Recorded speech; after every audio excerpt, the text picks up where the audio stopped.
2nd, 2023, 3 p.m.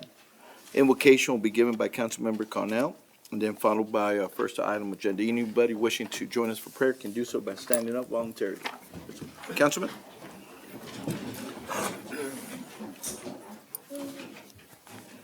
Heavenly Father, I just ask for your blessings on Odessa.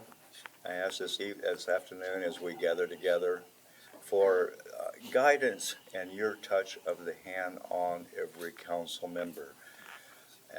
I just ask for your blessings for the city and your guidance, and I pray in the name of the Father, Son, and the Holy Ghost. Thank you. You may be seated. First item, number 3, Aqua Texas, Troy Hill will be giving a presentation. Everybody sit back. We're going to be here for a little while. Hopefully nobody needs a pillow or anything. Hey, real quick, Mayor, I'm sorry, Troy. Can we take a quick break and just say a prayer real fast for the situation going on at Permian? I know the police are there and they're in control of it, but I just want to it's always a good thing to lift up that kind of situation in prayer. Troy, would you mind real quick? So basically, right now, we got a call threat for a bomb threat at Permian. It's an ongoing situation as right now, so hopefully we'll be able to, nothing will come out of it. Mike, you want to lead us real quick? Yes. Father God, we come before you right now, Lord Jesus, and we just lift up the situation going on at Permian High School. Lord, we just ask that, Father God, your holy presence will be there, Lord Jesus, and that they would just be with all the law enforcement officers who are out there performing their duties. Lord, we thank you, Father God, that we have officers out there who are willing to risk their lives, Father God, for any kind of threat that goes out there, Lord. And we just pray for their safety, Lord, and for the safety of our children who are out there right now. Just pray that, Father God, you may just be able to resolve this situation quickly, Lord Jesus, and that everything would just be injury-free, Lord, and that this would just be another hoax. We just give this all up into your name, Lord Father God, and just ask that you just take care of it. In your name we pray. Amen. Amen. Thank you, Councilman. Thank you, Mark. Mr. Hill, Certainly puts things in perspective. just grab it from the, there you go. Everybody hear me okay? Is it on? That little red light on? Look, you're just breaking everything, Troy. Man, I'd make a horrible preacher, We do wouldn't have I? it in the budget, so we are going to be working on it. I believe it's. Okay. Thank you for showing us. That way, everybody can say that it's definitely. I'll show you what not to do. How about that? All right, well, I do appreciate the council's time today. When we last visited back in February, you gave us permission to do an analysis of the current conditions at the sewer plant and take a look at the sewer system and come back to you and report. So that's what we intend to do today. I'm Troy Hill. I'm Business Development Director for the state of Texas for Aqua. I have my boss, Craig Blanchette, who is our state president. Craig's a former city manager, has extensive experience running water plants and sewer plants. We also have Cameron Alden, who is our state engineer. Cameron also has worked for 2 different cities as city engineer and has a ton of experience in this industry. So I appreciate everybody's time again. I'm just going to run through our qualifications real quick. See if we can make this quick and fast.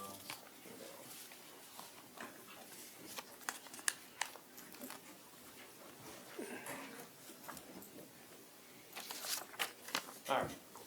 So our company was founded in 1886 as a water company out of Pennsylvania. We are still based in Pennsylvania today. Our company bought a gas company a year ago, so we did split off. And the parent company is now Essential Utilities, so we own a gas company. But Aqua itself, the division we're in, only does water and wastewater. We're currently the second largest investor-owned utility in the country today. We service about 8 states, including Texas, and we have revenues over $1 billion, about $1.5 billion, and with a market cap of almost $13 billion. Why is that important to you? Well, we have money to spend when we need to spend it, which is great. Next slide.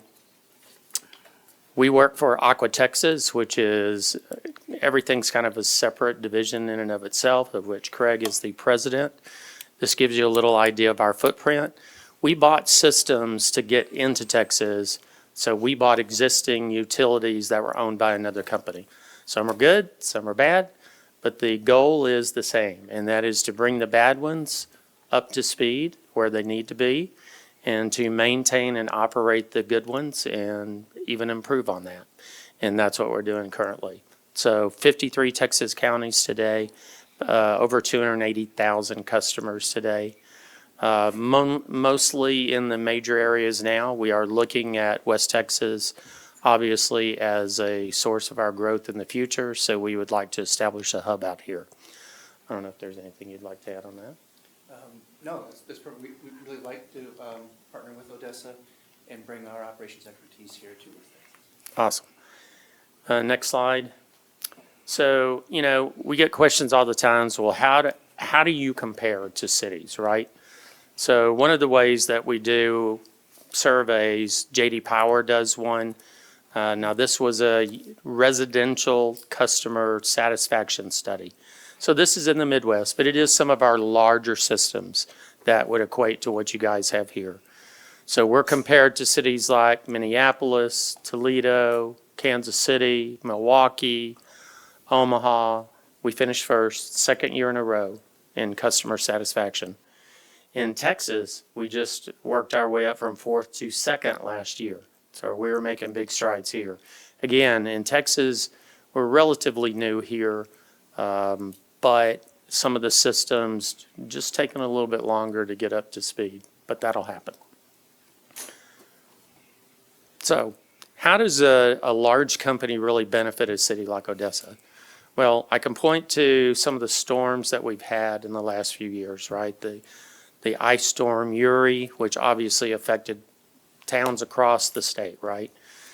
My town, of which I was mayor at the time, was kind of on its own, right? We had to handle our own thing. But what Aqua was able to do during that storm was bring resources from other states. So we were able to bring our systems online very, very quickly compared to how, for instance, my city did. We were without water for a week, without gas for a week. I personally was in 9-degree weather all week, so it wasn't fun. But how it relates to you is, look, we don't want those disasters, obviously, but if we do have them, you can trust that we're going to be able to channel resources from all over the state and all over the country to Odessa to help out. We have significant operations in the Houston market, of which there's hurricanes, right? Yeah. So generators, equipment, all that emergency action plan, not just in Texas, but all, as Troy mentioned, all across America. And, employees from all across the country have come here for natural disasters and incidents.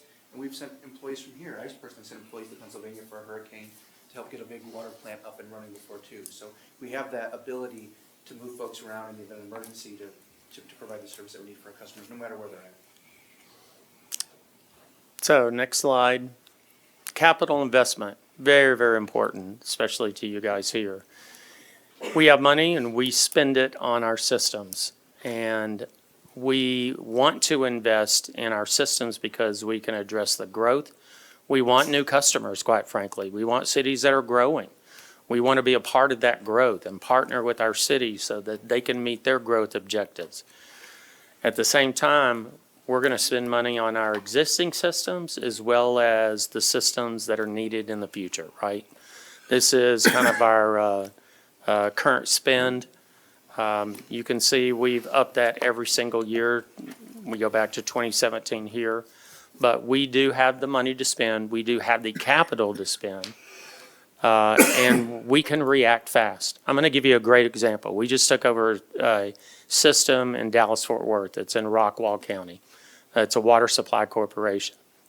So this company was literally their whole operator. They had a contract operator. They walked off the job one day. So talk about high and dry. They supplied 2,600 customers. Within days of us making an agreement, what we were going to do as far as operation and maintenance, we had our operator on site. We have a very limited supply of water. We are balancing the water supply that they have currently today to meet today's drought needs and able to juggle that so that they have not run out of water, which they have done previously in the past. We've also gone in less than 2 weeks, we put a automatic switch on the third pump. It used to have somebody push the on button in the middle of the night. Now it's automatically done. We did that within 2 weeks of owning the system. We've got new meters on order. We're reconstructing a billing system because the old operators give us nothing. And that'll be done in 30 days, less than 30 days from when we started. So, look, we react fast. We do what's needed as it needs to be done. We have national contracts that we can fall back on for things like, service type situations. But that's one of the things I want to emphasize with this screen is just how quickly we can react. We don't have to go through an RFP process. Next screen, capital investment. This is a couple of systems that we've done in other states where we did almost a complete rehab, which is obviously going to come up tonight. Next slide. And then we get into environmental. Well, let me tell you, the EPA just gave some new guidelines for what we have to test in relation to PFAS. I mentioned it my first time here. In fact, it was just on the radar screen. Since then, the EPA actually came out with the guidelines. Now, we may be years away, but it's something that's probably going to happen. To what extent is yet to be determined. But PFAS is forever chemicals. So it is Teflon. They were used in firefighter materials, fire retardants. So you see a lot of these around, a lot of it concentrated in areas around military bases. So it's here, it's arrived. Aqua has been testing for this the last few years. We are one of the few companies that has the facilities that can test down to the levels which the EPA was requiring. Anything you want to add? Well, I think it's just proactive nature, right? We all understand regulations are getting more strict. It's happening on the water side, it's happening on the wastewater side. We just want to make sure that everyone here knows that we're here to meet that expectation and even exceed it. When we've been in this case here with PFAS, it makes national news now, but it wasn't making national news 2 or 3 years ago. We were investing millions into our plants to help treat it, right? And that's the same commitment that we would bring to the folks at Odessa, right? To ensure that we're ahead of the regulatory standard instead of reacting to it later. This will be crippling for many communities in the country that have this PFAS in their water, and also eventually in their wastewater. So it's just an example of an area where we've been very proactive. All right, next screen. Aqua has currently done almost 400 of these type deals with other cities, other municipalities. When we do this, we become part of the community. We're joined at the hip. And as part of that, we believe that we should invest in the community. We're talking about $4.6 million in community giving in 2021. This is an ongoing thing, so the communities that we partner with, we want to share in their successes across the board, whether that's through local schools or, the chamber, some other community type organizations. Next screen. So why does this partnership make sense? Why does a public-private partnership make sense for Odessa? Well, number one, our core business is operating water and wastewater utilities. That is all we do. We wake up every day thinking about it. Number two, we're a community partner with substantial investment in the region, and that is exactly what we would be in this situation. Number three, Aqua always offers all employees jobs as part of any acquisition. Any employees that want to come over, we feel like we've got a compelling reason why they'd want to take a hard look at it. Whether it's compensation or benefits, we take care of our people. I can assure you of that. So our turnover tends to be quite low. We pay very well. That's the end result. Number four, corporate giving and volunteer programs. I touched on that. And then proven customer service, including emergency response and operation teams. So I want to go next to what we found here.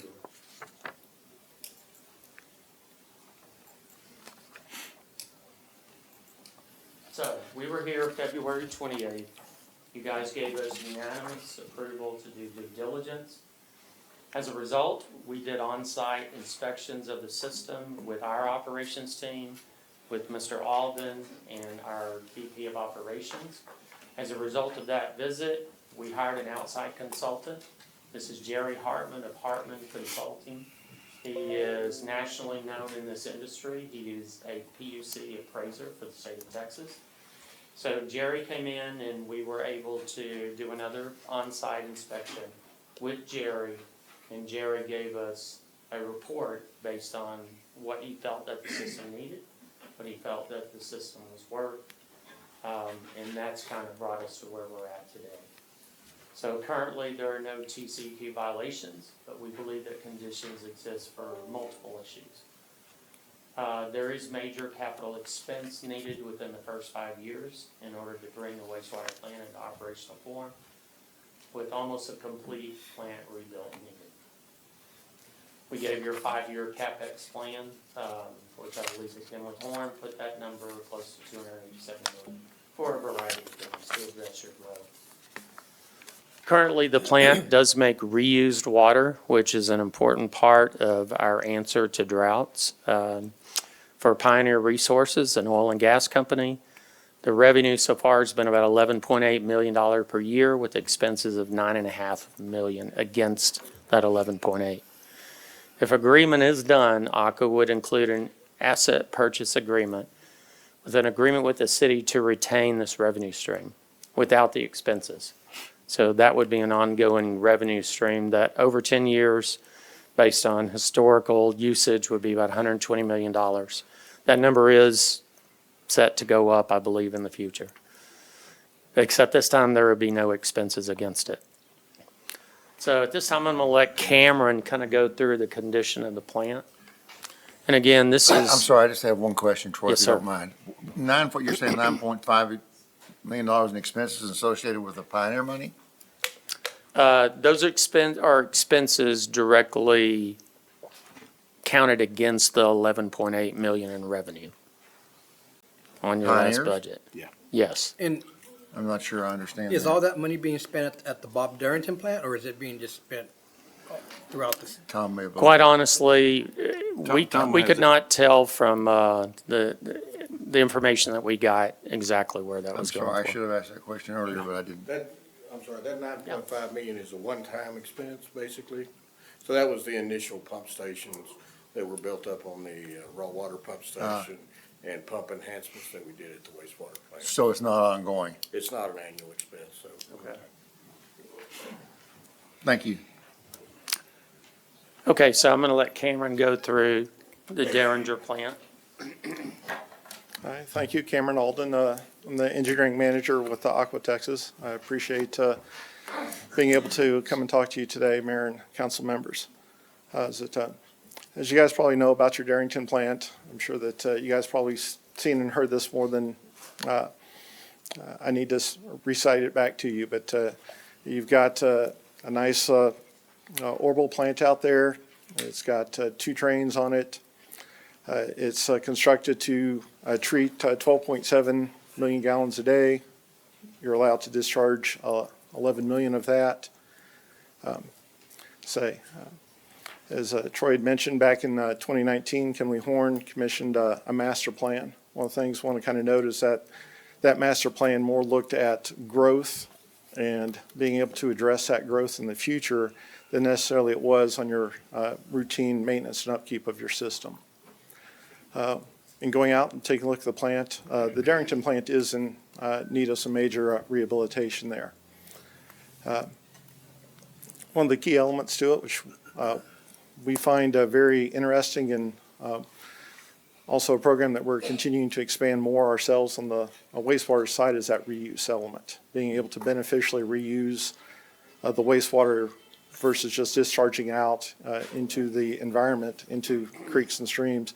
Put it back in there so that folks are not using your potable water or potable water sources in order to use it for other uses, for example, irrigation, or in Pioneer's case, in their operations there. That would need to have, water from other sources to make it. And so that's a very key element that Aqua's very aware of and continues to expand and is definitely, I say, would be very happy to have its name associated with your plant and that project here as well.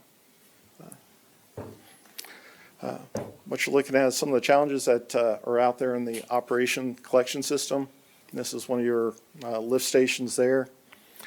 One of the things that we looked at is trying to get addressed some of the issues that are out in the plant or out in the field. Obviously, not everyone looks like this. Hopefully, this was a one-time occurrence out in the system.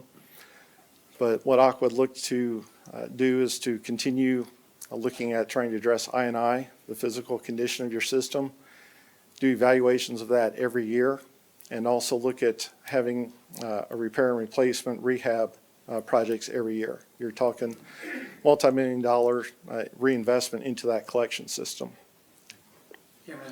What are we looking at, what are we looking at here? I'm I sorry. believe that's oil there. Oh, That Can we probably had, capture that and resell it? yeah, Skim it? yeah, we kidded about, We found a new revenue stream. yeah, we kidded about putting an old Eric out there and, double dipping on this, but no, I say, this is just, I say, all systems have issues there, and again, hopefully this was a one-time occurrence that would not be there, but we'd have an ongoing program to try and investigate and make sure that something like this would not repeat. Next slide. Some of the things that we would try and also look at address out there at the plant is that there's some safety concerns out there that Aqua would have itself. We would want to go in there and make some improvements in the railing, some of the protections there. For Aqua, we've got our own state specialist for safety, that his sole responsibility is to make sure to implement safety programs across the state, and also to go out to visit facilities to try and get any safety conditions out there addressed.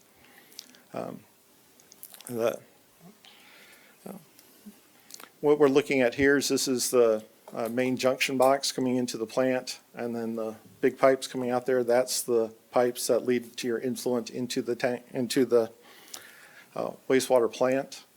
Part of what we would look at to doing with our improvements as well would be to increase our SCADA and the optimization of the plant. This would be able to add instruments and flow monitors, things like that, out in the field as well as at the plant itself.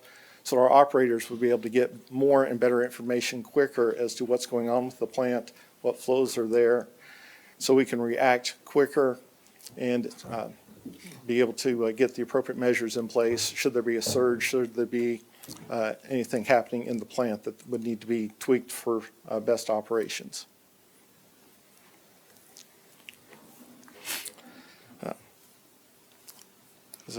This is kind of a sign of some of the condition issues that are out at the plant there. You can see you've got, these concrete divider walls between the basins in that train. As you can see that there's quite a bit of rebar exposed and showing there. Say some of these walls, 6, 8 inches at the most. I think some of them are even 4 inches.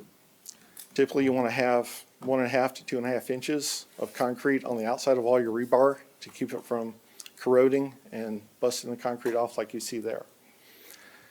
That's a good chunk of what Aqua would look at trying to come in and do immediately there, is try and get a full condition assessment of that plant and look at trying to create rehab there so that, if you put this off, it's hard to see just how long something like that would last. The last thing you'd want to do is to find half that wall in the bottom of your basement and you're trying to operate flow while everything's just one big mixer out there. What's the depth of those, we can see this, but what about the underneath conditions? That's one of the things we can't tell you what it looks like Mystery, underneath it's a there. mystery. That's one of the challenges that they have at the plant now, is that the flows are just enough that they're not able to take one of the basins down to do major rehab, is what we were told. And so they can't take either of the trains down to see what's below the surface of that. Oxidation ditches are generally about 10 to 15 feet deep, Right. generally, right? Yeah. But it could up your foot there, get all the way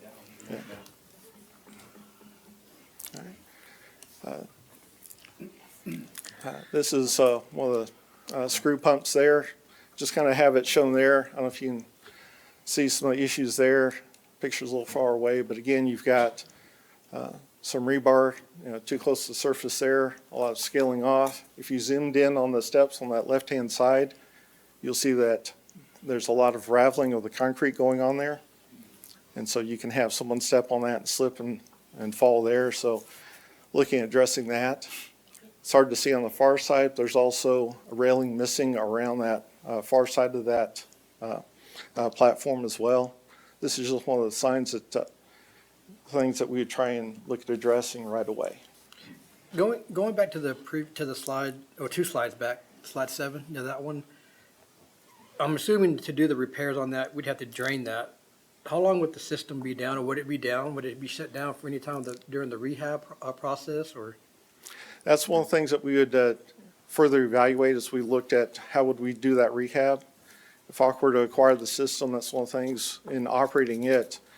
We try and look at how can we best manage that facility to be able to take one of those basins down. What we've done in the other systems is to bring in a temporary plant to help handle some of that flow while we take part of the plant off, or in some cases while we completely rebuilt the plant. Obviously, something a little bit smaller than this, but we've gone in there and put in a temporary plant to handle the entire flow while we replace something if we had a very limited site or other conditions. Okay. It's a challenge to do it. Yeah, it sounds like it. Yeah, that didn't escape us when we're out there Yeah. looking at it, and it's a good question. Yeah, you're not putting me in scuba gear down there, that's for sure. This is just kind of some of the aesthetics that you see across the plant there. We'd want to try and have a little more proactive corrosion prevention, again, across there. This one actually looks a lot worse than what it is, but it's just something that very visually, if you walked up to it, you'd begin to, question the rest of the plant. Kind of threw this in there. This is some of your ingenuity done by some of the staff there. You kind of see that they've had to put its own chain and hook in order to keep this door fairly well closed. This is on the back side of your mechanical screens there at the front of the plant. So what are we looking at? You're saying it's a door. What's it do? What's its function? On the front side of that is the mechanical screen. Basically, when you get flow into the plant, you've got stuff floating in it that you don't want to have in there. Be it trash, debris, Rags.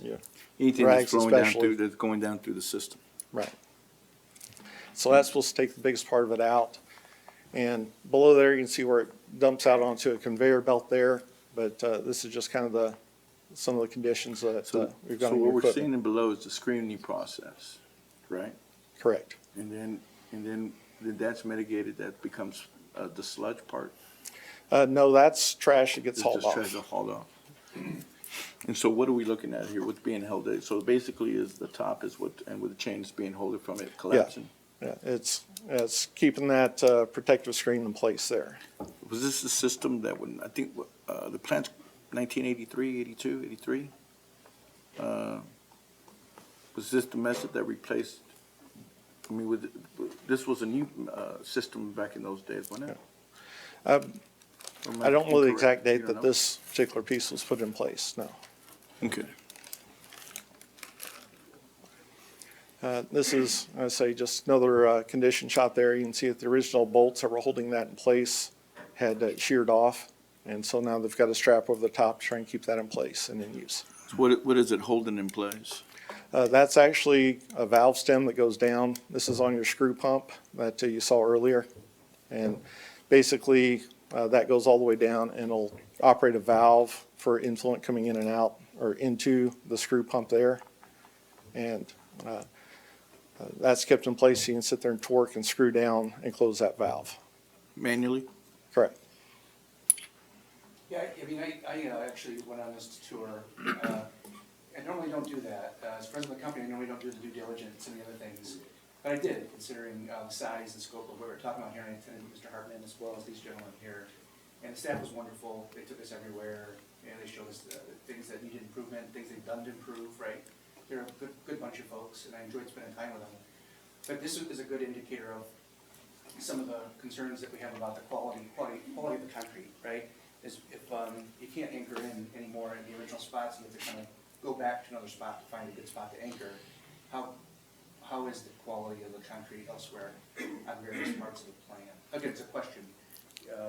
we won't know until we get further into it, but it's concerning, even for a non-engineer like me. Good point.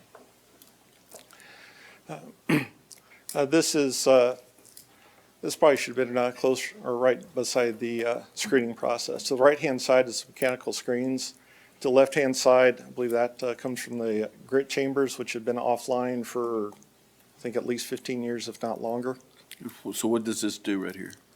Normally, what'll happen is the grit would be like sand, small gravel, things like that, that would get through the screens that if they got into the plant, they would, most of the time, they're too heavy to be carried by the velocity, by the current going through your system, and so they'll settle out to the bottom of your basins. They'll plug up your plant, or they'll tear up your pumps, right? With the grit. Or they'll chew up your capacity. We had one system we took over and brought down the system. I think they had 20-foot deep oxidation ditches. Their grit removal had been offline, I think, shortly after it was installed. And I think it had 14 foot of silt once everything was drained down.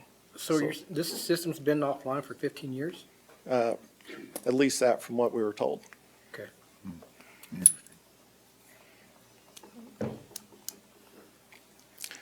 And like I say, not everything is gloom and doom with this either. So, here's, one of our, one of the clarifier basins out there, fairly good shape, you can see, the fencing there, the routine maintenance, touch-up type stuff, but, not everything is gloom and doom there. Don't want to give that impression by anyone at all either. So, next one. And this is the holding pond for your reuse water there, again, very good shape. Wonderful program that we've got. There in the background, I think part of that black just over the far wall there, that's either part of the emergency overflow that had, I think the liner on that had blown away several years away or blew up and is in need of replacement, or that's one of the areas where for the sludge handling, it's taken out there and dried out further before it's hauled off.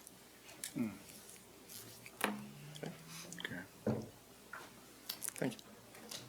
All right, so we kind of get back into, okay, what's the real benefit that we're talking about here? So, I'm a numbers guy, and I look at, the benefits that the city can realize, not only what the system is worth today that you would get as part of this, but also the avoidance of spending the kind of money we're talking about to rehabilitate the plant and put in new lines and things, lift stations, whatever. I gave you some reasons here. We would utilize our expertise to shorten the timeline of a complete rebuild. One of the things that we found with Mr. Hartman was, our question was, do we need to just build a brand new plant? There's plenty of room, right? But we determined that it would probably be quicker and more cost-effective to rehabilitate the existing facility. So we believe that we can do that, and we believe that we can do that within a very short timeline.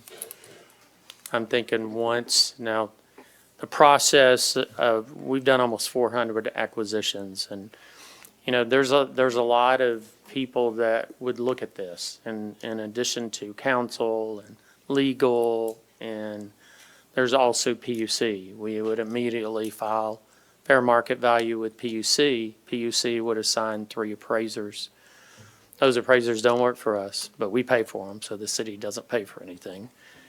And then PUC accepts what, the median out of the 3? Average of 3.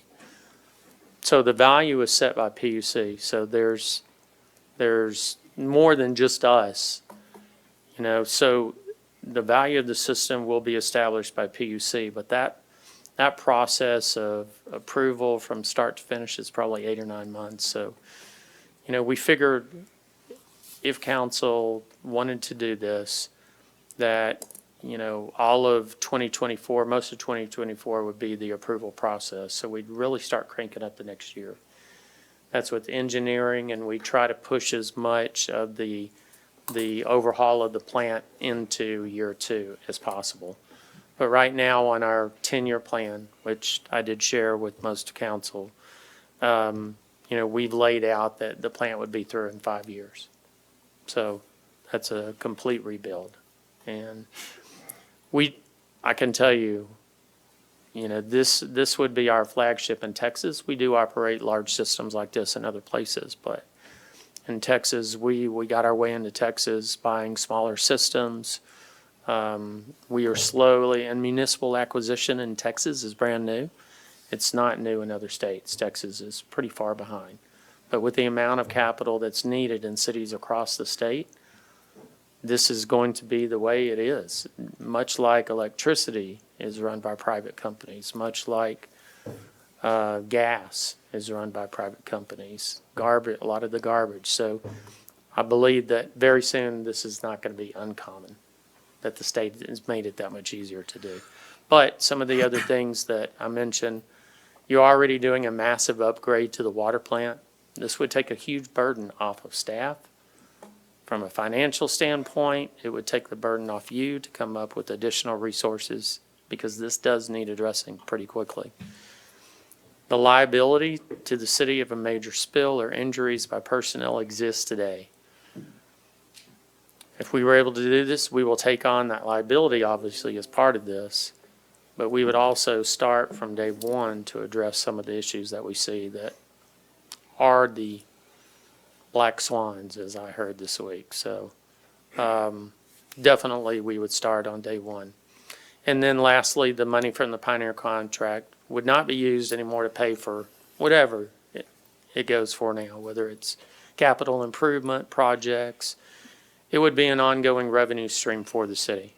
And we believe that with the upgrade of the plant and the additions of growth that we would be able to handle in other parts of the city that you guys want to service today, that's going to bring in and increase the volume of the reuse that's generated, which can be used to give to the golf course and other entities also. I mean, we could literally, we've seen in other cities, they've got a hydrant right there. They sell reuse water, and contractors can come fill up a truck and take off. Someday, that could happen here too. That'd be very easy to do. So these are just some of the reasons. And then we talk about, again here, our experience. We can operate plants for less. There are automation. There are economies of scale. We buy hundreds of pumps, thousands of meters. We've got national contracts. We can react fast. We don't have to go through an RFP process. As I told you about the pump that we fixed within 2 weeks, that would take most cities 6 months to go through an RFP process. So we can react fast and we can do what's needed to be done. I mentioned we want to be part of the community. The sale gives Odessa the ability to handle new growth, which also increases an entire revenue stream from Pioneer. We discussed the proceeds of the sale. It would be a significant addition to the city in revenue, that the city can address things like roads, things like paying off water debt, water utility debt. I mean, there's just a variety of reasons. This doesn't come along every day for a city. I can assure you of that. Lastly, a couple things. Cities retain rate jurisdiction, which means that we would negotiate the rates with the city. The idea that a private company would be able to come in and just raise rates to whatever they want is entirely false. The cities always retain original rate jurisdiction. You have the say-so. We would negotiate rates with you and lay out a 10-year plan for what we think those rates are going to be, what we would guarantee those rates would be. And then lastly, the city can buy back. We include it in every single acquisition that we did. And I shared with some of you really how the city, without putting in any money from taxpayers, could use the proceeds and then the revenue stream from the Pioneer to buy back the system in 5 years with not $1 from private citizens. Troy, when you So there say, is a capability there. when you say buy back the system in 5 years, so how would y'all decide what the system was worth in 5 years? Well, you would use the formula's original price minus depreciation and upgrades. Yeah, that so right? we take the purchase price, we put this right in the asset purchase agreement. If at any time, for any reason, the city wants to buy back the wastewater system, the formula is purchase price, pays back the money we paid the city for the system, plus any improvements that we made, minus the depreciation on those improvements, right? So if we spend $100 million on improvements in the system and depreciate it off 3% a year, you would only pay us the net value of those assets at the time that you decide to exercise your option. It's a very simple formula. And so I'll say this, because, look, it's my job to ensure you never want to buy it back. That we're a good community partner, and we do a good job, and we're here at your council meetings explaining all the good stuff that we're doing in the community and your plan. But Troy says it's true. Look, we have all the economies of scale, we buy things on national contract, we're spending $1.5 billion a year in capital across the country. We have vendors lined up to do business with us and give us low pricing in order in exchange for a national contract. We work with them exclusively. We can bring that efficiency and that cost savings on to customers here in Odessa and lower the cost of doing improvements at the plant. And if for any reason, after 5 years, if we're done improving the plant, you decide you want to buy it back, at the worst case, you're buying it back at a lower unit cost than you would have otherwise if you built it and fixed it yourself, right? Now, again, my job is to make sure that you don't want to do that you want to do business, continue to have us. But it is a commitment that we make so that we ensure that our team here is fulfilling our commitment that we're making you today, right? Because if we go up front and say, look, for any reason you want to buy it back, no squabble, the formula is this, if you want to buy it back, you can buy it back. It ensures that we continue to do what we're supposed to be doing, right? It's a commitment that we make, right? Right. Troy, you mentioned that the city will always control the rates. And you say you live in Texas, and you've been, I guess, negotiating and have other systems somewhere else in Texas. Where does Odessa, Texas stand in the way of, as a citizen, I would want to know, where do we stand in comparison to other cities in Texas in our water rates? I would say they're definitely lower than most cities that I've seen. Odessa Water is. and sewer, yes. I've got rates from a lot of cities that I go in and talk to like this, and we look at the cities around them, or some of them are systems that have water supply corporations around them that service the areas outside the city. And so, you kind of get an idea of what they're going at. And I can tell you they're way, way lower than almost any city I've seen. Troy, historically, just historically looking back, have you actually had any buybacks? No. Zero. No, and I will tell you, when I joined Aqua and I went and trained with some of my counterparts in other states, the thing that impressed me was the number of cities we were talking to that had already sold one system, that were coming back and saying, are you interested in the next system, the second system? That, to me, says it all. It must have went well, right? So we have a list of testimonials from mayors that we've worked with in the past. Again, this idea of public-private partnership is something that's only going to increase in every way, whether it's parks, whether it's utilities, you name it, road building, whatever it is. This is the way that I believe the cities are going to be going in the future. It makes the most sense. You get somebody else to pay for something you would have otherwise paid for. Why wouldn't you do that, right? So I believe it's going to increase. And look, we would be at your council meetings. We would be in your planning meetings when they want us there.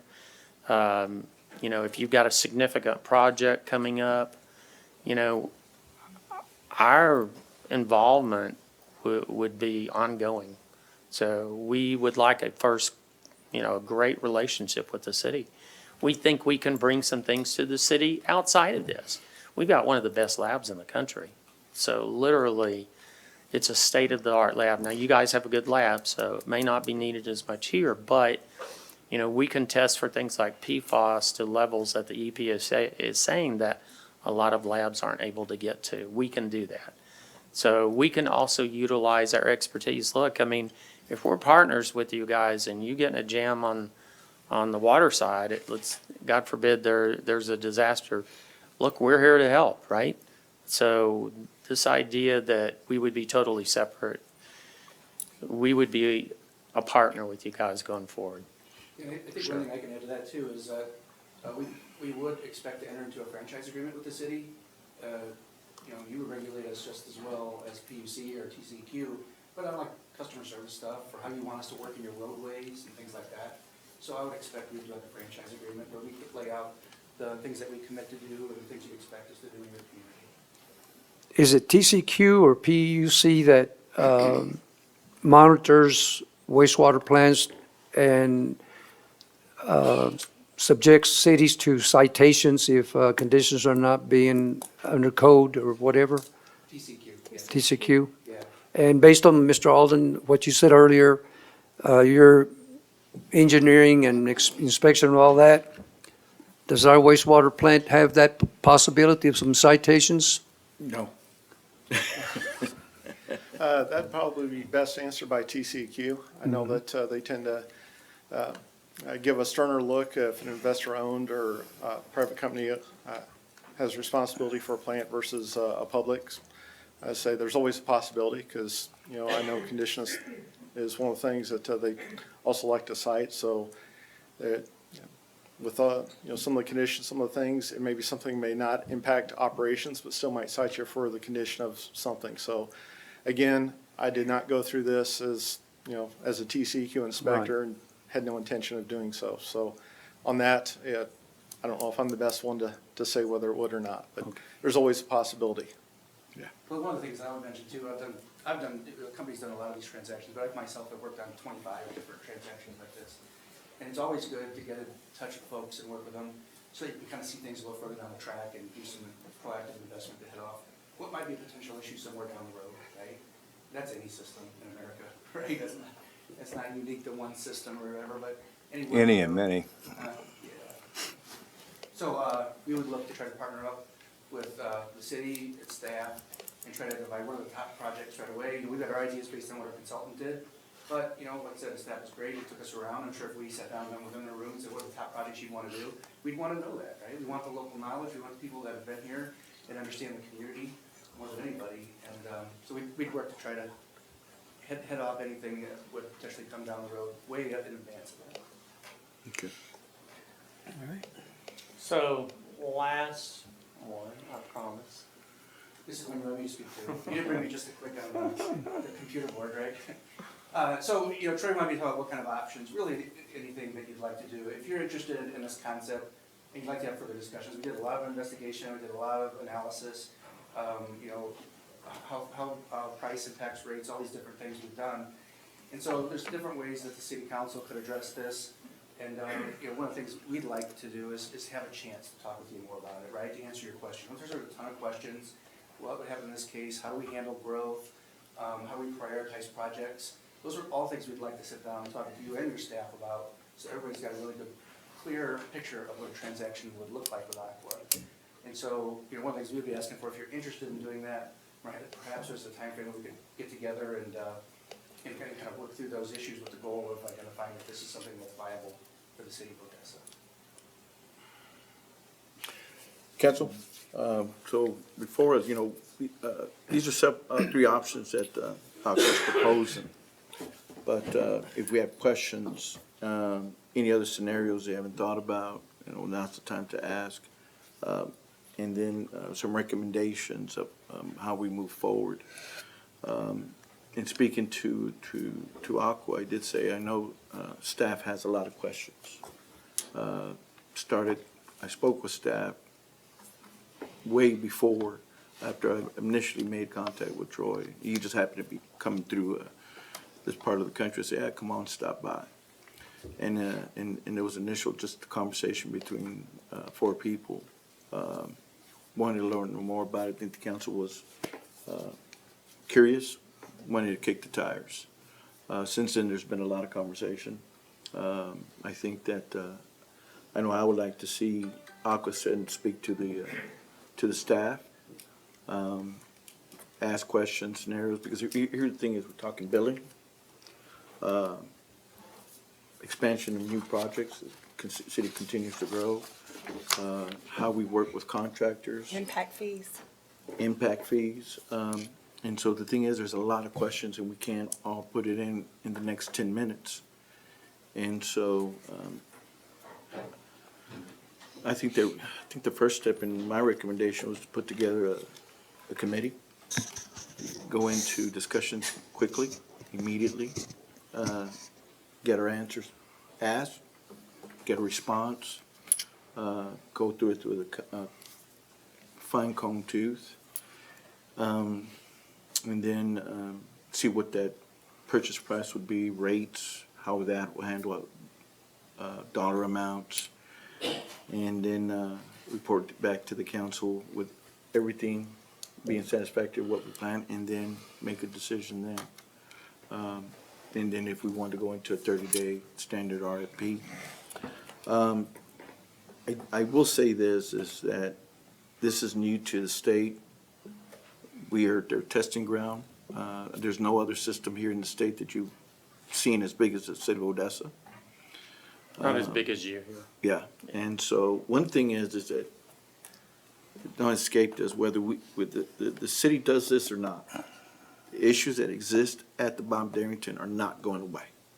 Something has to be done. Right. The system and the growth that we're experiencing that's coming is just going to put more pressure on the system. You know, I was never under the belief that our water system, our treatment plant was at the point that it was going to collapse within the next 24 hours and we didn't make a decision. This, I can't say that that's where we're at, but I also can't say with confidence that it's not. Because of the nature of the plant. But I do know this, is that something has to be done. We have to address it. We cannot kick this. No, There's can't just be no kicked. way. And the violations are real. There's been a history of violations in the past, and we have to be very careful about how we discuss that. But that's my recommendation. I've asked a lot of questions. I've asked about the impact fees. I think we've asked about how do we address, contractors? How do we address development? How we address inside and outside requests that we constantly get? The SMUDs also play a future here, especially in the unincorporated areas. I think that's an option. Grow to East Odessa, North Odessa. I think we're at a point where we have to have that full discussion and have the capabilities. What our limitations are. My main concern is personnel. That's a big concern. Continuing to be able to manage, recruit, retain is always a challenge. What does that look like? What does it look like for you? And there's a lot of questions that we can't solve in the next 7 minutes. But ask questions now and see if we're on the same page. Mayor, my problem with the whole deal is, my concern is, if we decide to do it ourselves at the current interest rate environment, when we did the water treatment plant, did the COs for that, I think our rate was, Seth can correct me, I think it was like 1.2% interest. Something like that's what the average rate is. Yeah. Today, we're at 5, 6, 7%. I don't see how we can float GOs, COs, revenue bonds, whatever you want to float, and be able to pay for it. And in this, well, It's a problem. not have, it would, the rates would be extremely, High. yeah, Yeah. it would be high. And so, And that means we're gonna have to go up on the water rates to be able to fund it. I mean, I think that's the only way we can get there. So, Kimberly Horn did a study, and I think back in 2018. yeah. 19. 287. Yes, Yeah, sir. Something like that. Yeah. I think it all depends on, if we just get 100 million, if you take that and invest that at the same 5% we're talking about paying, and then you have, you know, we still have our Pioneer money and anyway, we get a lot of, we get the billing expense off of us. Is that correct? You ought to be billing. We have not discussed billing, That's one so, of the things we'd have to discuss. yeah. But whatever it is, it would come off of our expense side of this whole equation is gonna be on them and not on us. And I don't know what that number is. I don't know what we've been paying a year on repairs and maintenance. You know, but that all goes away. You didn't put that in this proposal. I did not. No. So that's a big question right there. So, That's a huge savings that we Yeah. really didn't get into. Because I know we won't be collecting the revenue from the billing, but we won't also have that expense, correct? I mean, that's gonna be on y'all. Yeah. Yeah, y'all- that's y'all what I was incur trying to that, say. Thank you, Mark. It's usually, and I'm not gonna answer the question you didn't ask me, but, and traditionally in these type of transactions, the cost avoidance is even greater than the purchase price or the other things. Yeah. You're exactly right. Well, So my I'm suggestion worried is to about put a committee together, and I think that we need staff members on there. Take some suggestions. I think we need billing on there. We need Public Works. Public Works, or it would be, what else would it be? Utilities. Utilities, I'm sorry. I don't know why it was escaping me. I would speak up now or get voluntold. I'll start throwing people on there. Okay, there it goes. Deputy manager is also gonna be on there. Who on council wants to draw the short stick? I'll get on there since I'm the one that There you go. pushed the car into motion, so, I you like know, volunteering I'll yourself. volunteer myself. And so who wants to join me in my misery? Yeah. I think, should we not have finance involved? Oh, yeah, he's involved. He don't even have to be told. He's involved in He's- all he's of it all. Yeah, voluntold he's the one anyway. with the checkbook. Yeah. Yeah. I've already got questions from just this right here that I want to ask you.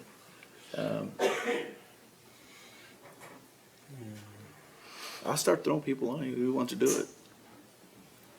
I think Mr. Vasquez Mr. would be good Vasquez? on there. All right, we'll get Who's Mr. free? Vasquez on there. One more. That's what. Look, don't hide over there, Councilman Haney. I'm hard to deal with. That's good. That would be a great. That'd be great. We're making progress. Volunteer me. Volunteer yourself? Are you volunteer me? One nine. I can only do it if you volunteer me. Okay, I'll volunteer you. So we'll have, we'll put this committee together.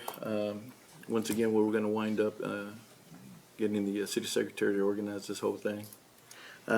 So we're going to have, billing, utilities, public works, finance, deputy city manager.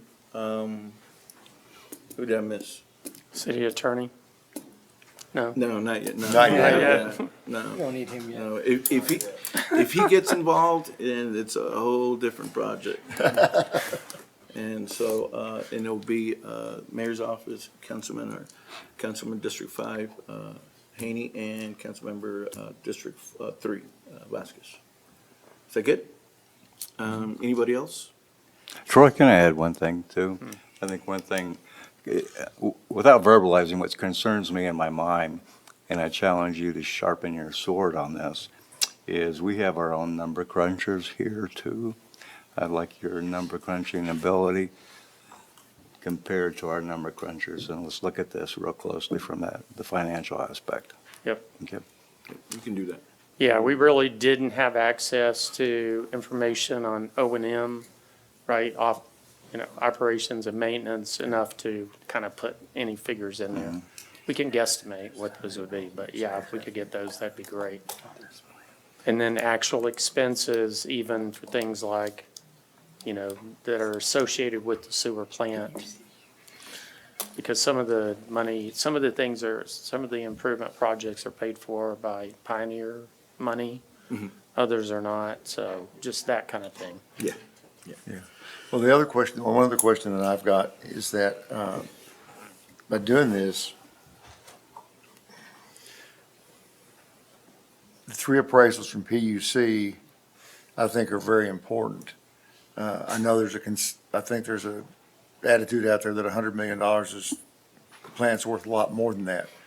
Who's to say it is or it isn't? But if you just go with the availability of the interest rates where they are, even at 100 million, and then we lose all the expenses, those numbers could be pretty large. If the PUC comes back and their appraisers and the average is, 150, that's even a game changer more than, plus the expenses. So I don't see any downside by looking. And even hypothetically, hypothetically, if we gave you a go, because of the appraisals, you couldn't even get going until about 6 months, did you say? Probably longer than that. 6, 7, 8? Yeah. The appraisal process, once we have an asset purchase agreement, then we would engage the commission to file what's called a notice of intent to determine fair market value. And then they would assign 3 appraisers to the project, and then it would take about 3 or 4 months to do that. And then we enter into what's called an STM filing, system transfer merger, and that takes probably another 4 to 6 months. Because what we're talking about here is just not the plant, it's the entire system, whole- the transmission The whole system. Yep. system, Yes. from A to Z, everything. It's a lot of miles of pipe, Lift stations. lift stations, Yep, valves, it's a lot. we There's a take lot it to all on. assess. Yep, New stuff, you take it on too. Whatever new's coming up. we fix it if it breaks. I'm talking about new stuff that Right, we're yeah, adding the to new something. areas, correct. Okay. Scary. No, that's good. Any other questions? Guys, did we leave anything out? No, thank you for the time, appreciate Yes. it, appreciate your interest. Did you get an elbow? Did you get the look? Yeah, I did, but Okay. we do need a little consensus that you're gonna do this. Yes, yes. She just jumped the gun. That's what's gonna be my next deal. Yeah. I'm glad you're getting kicked in the Yeah, chins, and not I'm the me. one getting the elbow, but I'm the one that broke real over here. So council, gonna seek a consensus to move forward by putting in a committee. I'm on to- board. And so, with the, you have everyone's name. Councilmember Stoner, Yes. Mata, Yes. Thompson, Woods Vasquez. Yes. Forward. Okay, we good? We good? All right. Thank you. We'll be in Thank you, contact and Council. start scheduling the meetings and start getting down, put. Yes, sir. Pen to paper. All right, thank you. Thank Yes, you for sir, that. thank you. Thanks, John. Okay, now we can wake up. I saw, man, these guys were putting everybody to sleep. I apologize, and I needed to wrap up because we were losing the crowd. We're gonna move on to item, number 3, discuss purchase of 11, better thermal image cameras. Come on.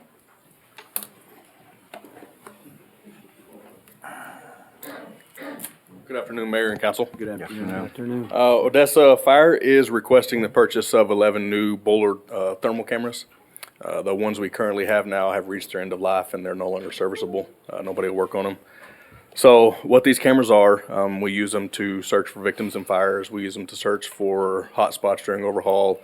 We've even used them on, car wrecks out in a field. We're able to pick up the body heat off of people. So these are a very important part of what we do, and we're just. And the 11 are on body, or you hold them? So what they are is you can tether them to your bunkers, and usually what the captains will have them with them, and they just tether to yourself and swing while you're in a fire. And this will cover every station? Yes, sir. every shift? This will cover every station. We purchased 4 of them last year for our new units and a couple more, but this will get our whole fleet replaced. Because as of right now, if one goes out, we have to steal one off of another to unit. borrow? Yes, sir. Borrow, beg, and steal? Yes, sir. Okay. Money's coming from? This will come from our capital outlay budget. So Station 9 is our designated thermal station. Okay. And so we're going to use it out of that capital outlay. Is wrapping up the end of the monies for your budget year? Or or is this gonna be a new budget item? Hopefully this will remain next year as well. Okay. So is it one time? Yes, sir. All right. Council questions? Is it true that the Bullard camera you could throw it against that wall over there, go pick it up, and it would still be working? I've heard they're very durable. They are firefighter proof. That's really all I can say. They are firefighter proof, yes. Council, any questions, discussion? Thank you very much. Thank you. Going to move on to item 5, discuss and consider options, bring back fuel back under the control of the city. Mr. Adams.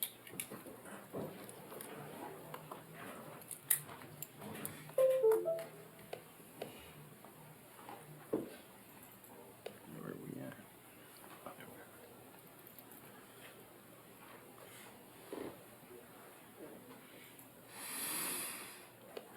Mayor, Council, When I was brought on board, I did like everybody else and went through my budget, highlighted some items that I thought that we could save money on. Fuel being one of them. As you can see, fiscal year 2022, we spent a grand total of, after rebates, $2,974,830. I thought that was a little excessive. 2023 fiscal year through the end of June, we spent $2,056,432.37. Based on all of that, I reached out to some companies and came up with a plan that we could bring the fuel back under our care, custody, and control. We would be putting two 10,000-gallon tanks of unleaded and diesel at the Pool Road facility, also at the Time Machine, and at the remaining at strategic locations around the city, i.e. fire stations. Then we would also put two 500-gallon tanks, one for unleaded and one for diesel at Ratliff Golf Course. Take care of that equipment. Doing so, it would be a significant cost savings for the fuel itself. It would avoid theft, and it would avoid misuse. I'm not saying there's any theft or misuse, but if there was, it would eliminate it. There's two options that we have. First option being we would purchase all of the equipment, fuel tanks, pay for the labor to install, etc., at all the locations for a grand total of $729,585.01.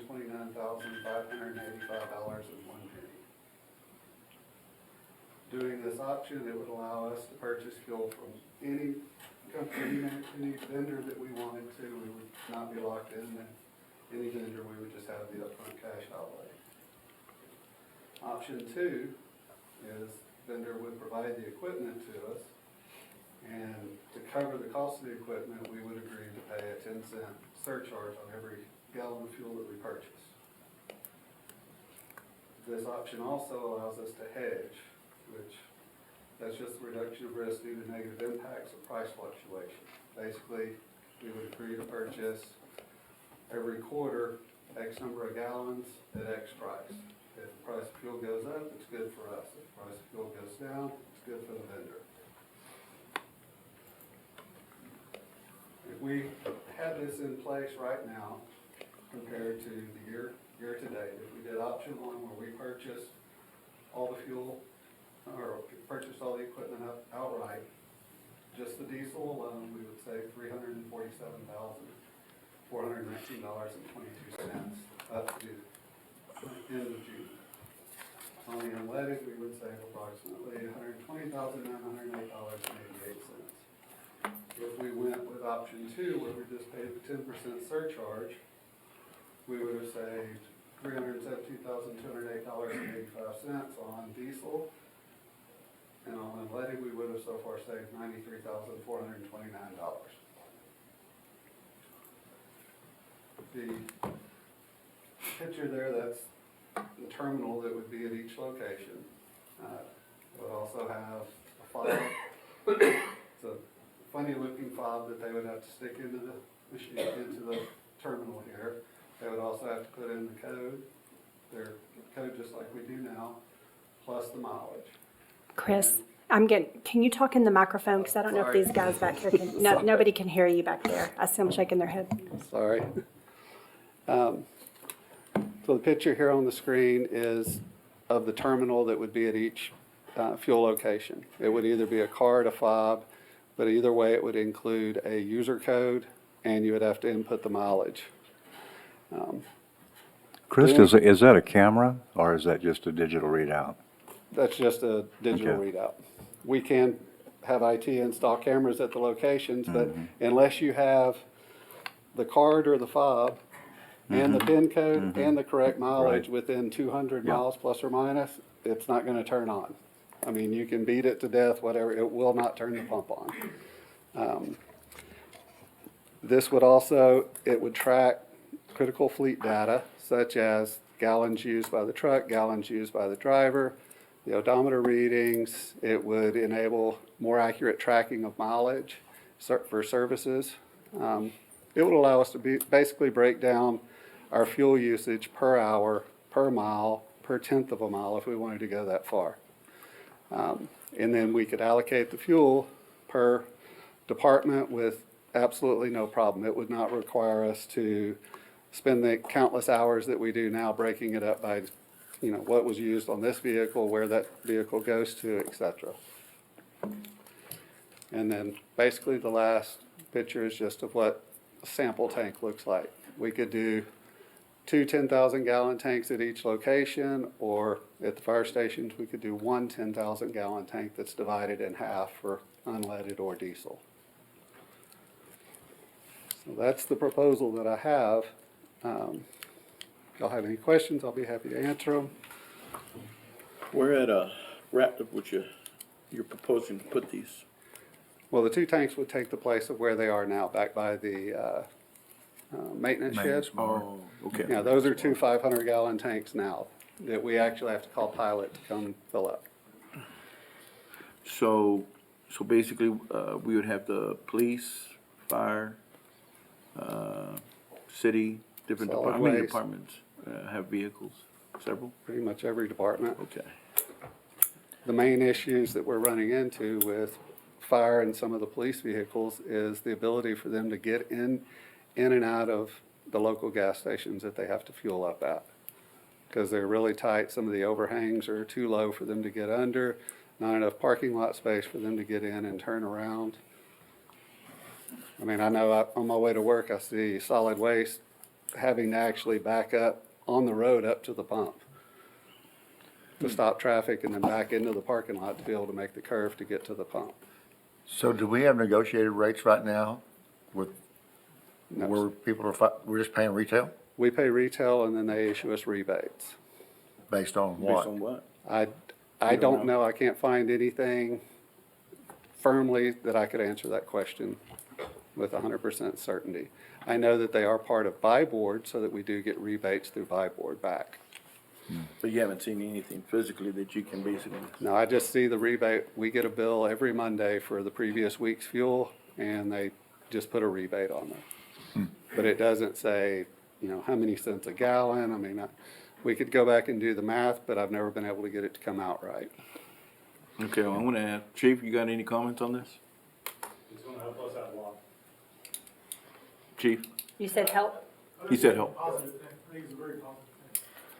Okay. Seeing how we have about 10 fuel companies in this town, we also have the reliability of DK, which is a refinery here that we could buy fuel direct from. Have we tried pricing with these guys and equipment from them? No, I have not. Okay. I would submit, I'm basically just wanting to see if this was something that y'all were interested in pursuing before I Before you submitted put it for. any effort. So if we get a consensus that we wanna go forward and look at it, what are we looking at? Time frame? What's gonna go into it? I could probably have answers from additional companies within 30 days. I think it's worth taking a look at it. Well, And then this would yeah, also I've allow, always wondered why I see a fire truck over a lawn filling up with retail diesel line. Yeah, I didn't realize. It looks that we- kind of, I always wondered that. No, I've never seen bigger vehicles. I mean, I've seen, our first responders, but I didn't realize they were doing all the vehicles, and I've never seen one. everything has a card. And then also doing it this way, bringing it in-house, a lot of our locations where I want to put tanks have standby generators.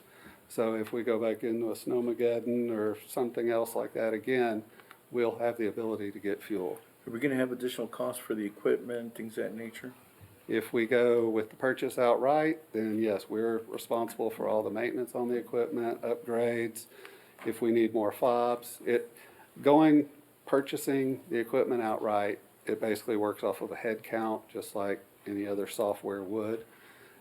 If we purchase through the vendor and just pay the 10 cents a gallon on top of the price, then they cover all maintenance. If the equipment needs to be updated, they come out, update it, replace it if necessary. They provide, the head count basically goes away. And it's basically under warranty for as long as we have the agreement. I'd like to look at it both ways.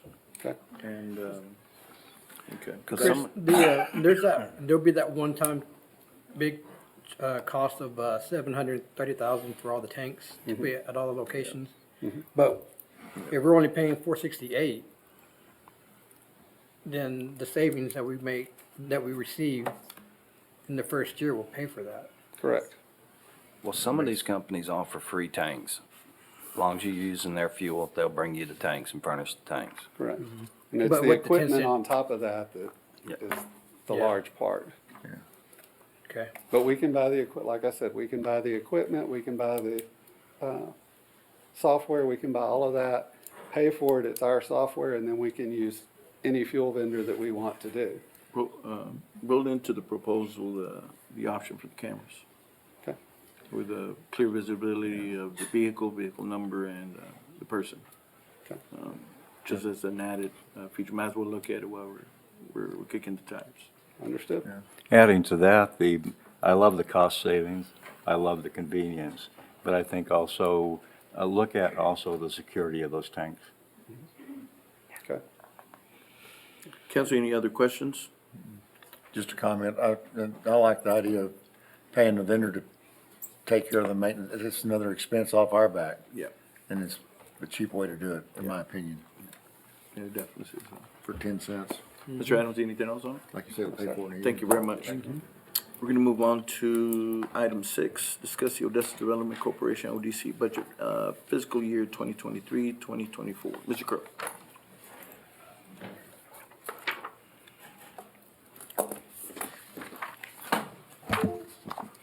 Is this gonna take long? I'm just gonna ask for a break. I know you've been waiting all day to see me, Councilman. Do anybody need to take a quick break? You sure? Yeah. I can get up and go. I was just aggravating. Okay, It's y'all's world, I'm just camping out in it, so. Go for it. Honorable Mayor, distinguished council, thank you so much for your time today. So as we do every year, the Odessa Development Corporation is bringing forth their annual budget for your review. Just going to hit a couple of the highlights. So based on our estimated tax receipts, we're being pretty conservative. Last year for 21 to 22, of course, we're not completely through 22 to 23 yet. We brought in a little under $12.5 million in tax revenue. We're estimating for this year, just to be conservative, about 12 million.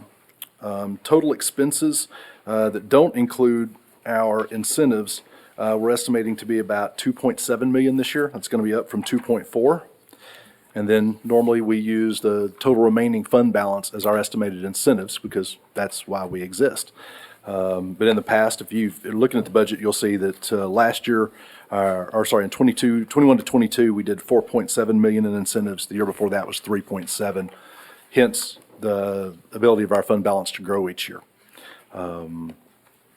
Overall, do you have any questions on the budget as it sits? You'll see On the the- cost for each vendor contract On what included. we've doled out, it was up $1 million. Is this new, and also some of the grants that we have ongoing? I'm sorry, can you say that one more time? Okay, so basically, we had said, last year we were at 3 million, is that what we gave out? I'm sorry, I left my glasses in the car, so y'all bear with me. 21, 22 That sounds right. was 3 million, right? Yes, sir. And then for 22, 21, 22, 22, 23? It was, right now, so far, 21 to 22 the total was 1,969,000, and this year, year-to-date, it's 2,425,000. Okay. And that's new and ongoing? That's correct. Okay. And it would be up more, but we didn't, Nacero didn't ask for their million for Yes, for sir, this that's year. correct, this year for their grant. Okay. Even though we do still have that money reserved. They can come back in the future if they meet all of the requirements for their contract next year for both year 2 and year 3, they could actually request 4 million. Both? Yes, sir. So it's one thing I don't understand. I don't understand why you put most of your reserves in the business incentive line so that it reduces your fund balance. Makes it look like you only got $10 million in fund balance, which is not true. I would wholeheartedly agree with that, and I would defer that to our city financial department. Yeah. I asked Mr. Bowles that question, Great question. because I think that's smoke and mirrors. Hi, Seth. Hello, council and Mr. Mayor. On the second page in that document, there is a little green box under number 13 for the notes and assumptions that are made, talking about where, this is where that budgeted number at the very bottom that's calculated, the 20.9 million. That is, this calculation is performed to see give the ODC the ability to what new agreements they can make. Is that the net amount of unreserved? Of unreserved, yes, sir. Okay. Now, the big question on like the 50 million, the 58 million, that, I mean, balance has been there for the past few years of budgeting that way to have those funds available in that area. But as y'all all can see, those incentives come, depending on what is paid out each year based on those contracts in place. Normally, they're, correct me if I'm wrong, the 5-year contracts payments out, and if they meet those requirements, then they get those funds that are paid out. And so there's short-term reserves and long-term reserves. With that, though, depending on the compliance audits that get looked at, the timing of those audits is when all those gets paid out. So that reserve constantly changes. Now, why is that balance so high? It's always been that way to cover those just in case there's a big change. Now, in, I believe, 2018, maybe a fiscal year 2017, there was a big charge in that account for business incentives. But going forward, as you can see on the actual data here, it's a little bit smaller every year because those grantees are falling more in line with the timing of the contracts, the payments, and then the compliance audits. The reason I understand is, just in case we have other big incentives come in for this year, grants that we would want to do, they're going ahead and budgeting and saying, we have the full 50 million there available, less anything that's already reserved. So we have to budget for it on the front side. But in addition, we have the ability, each month, we can always do a budget amendment to do so. No, I just think it looks funny. It's in your fund balance, so it's always available. All you gotta do is move it. So I'd like to see that change. I mean, one of the things we talked about is, we're not doing things the same way as we always have done them. So that's a bad answer. So. It's the way we've always done them. Yeah, right. So. I think it's a great suggestion. If you would let us get together with the city accounting Yeah. and see if there's a cleaner way to do that. To me, that's not clean. So, absolutely. And we want to be as clean, as transparent as absolutely possible.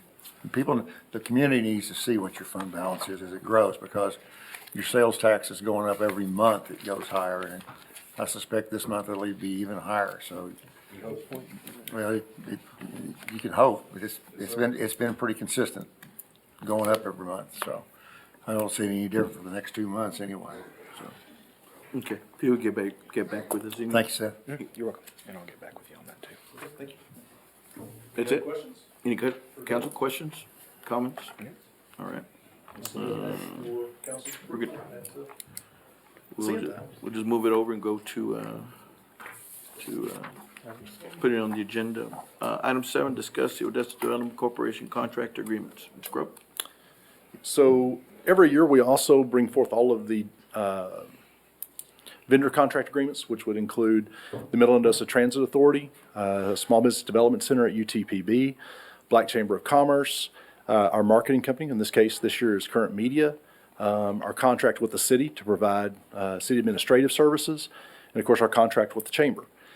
So this year, the major contract that had one change was the chamber's contract. How would you guys like to talk about these? We can go through each one at a time. Council, do you want to go each one at a time? I think so. Okay, go ahead. Okay.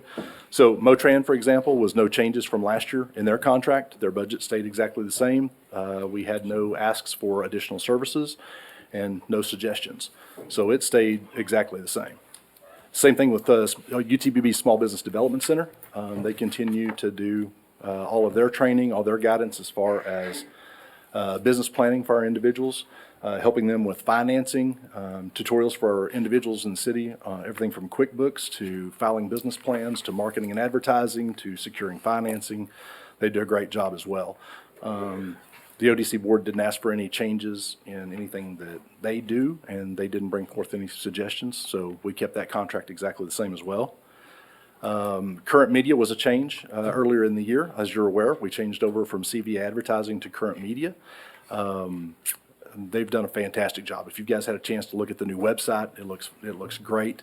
They're doing a great job of transitioning some of our advertising and really targeting specific areas for bringing in new companies to the area, as well as working on our expansion of existing businesses that are here. We're also expanding some of our thoughts and talking about doing workforce training and workforce expansion. So that all looked fantastic. I'm assuming you guys had a chance to review their budget. It was in line with last year's budget with CBA. So excited to see what they're going to bring forth, but no changes to their contract as it was written originally in March as well. Any questions there?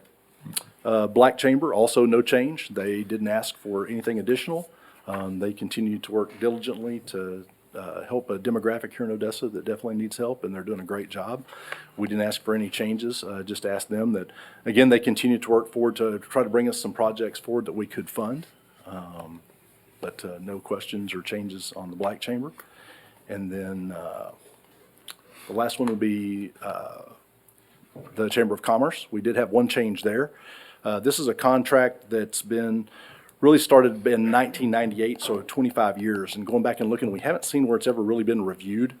So we asked, we put this contract on a quarterly contract. We've started doing some due diligence just to reach out.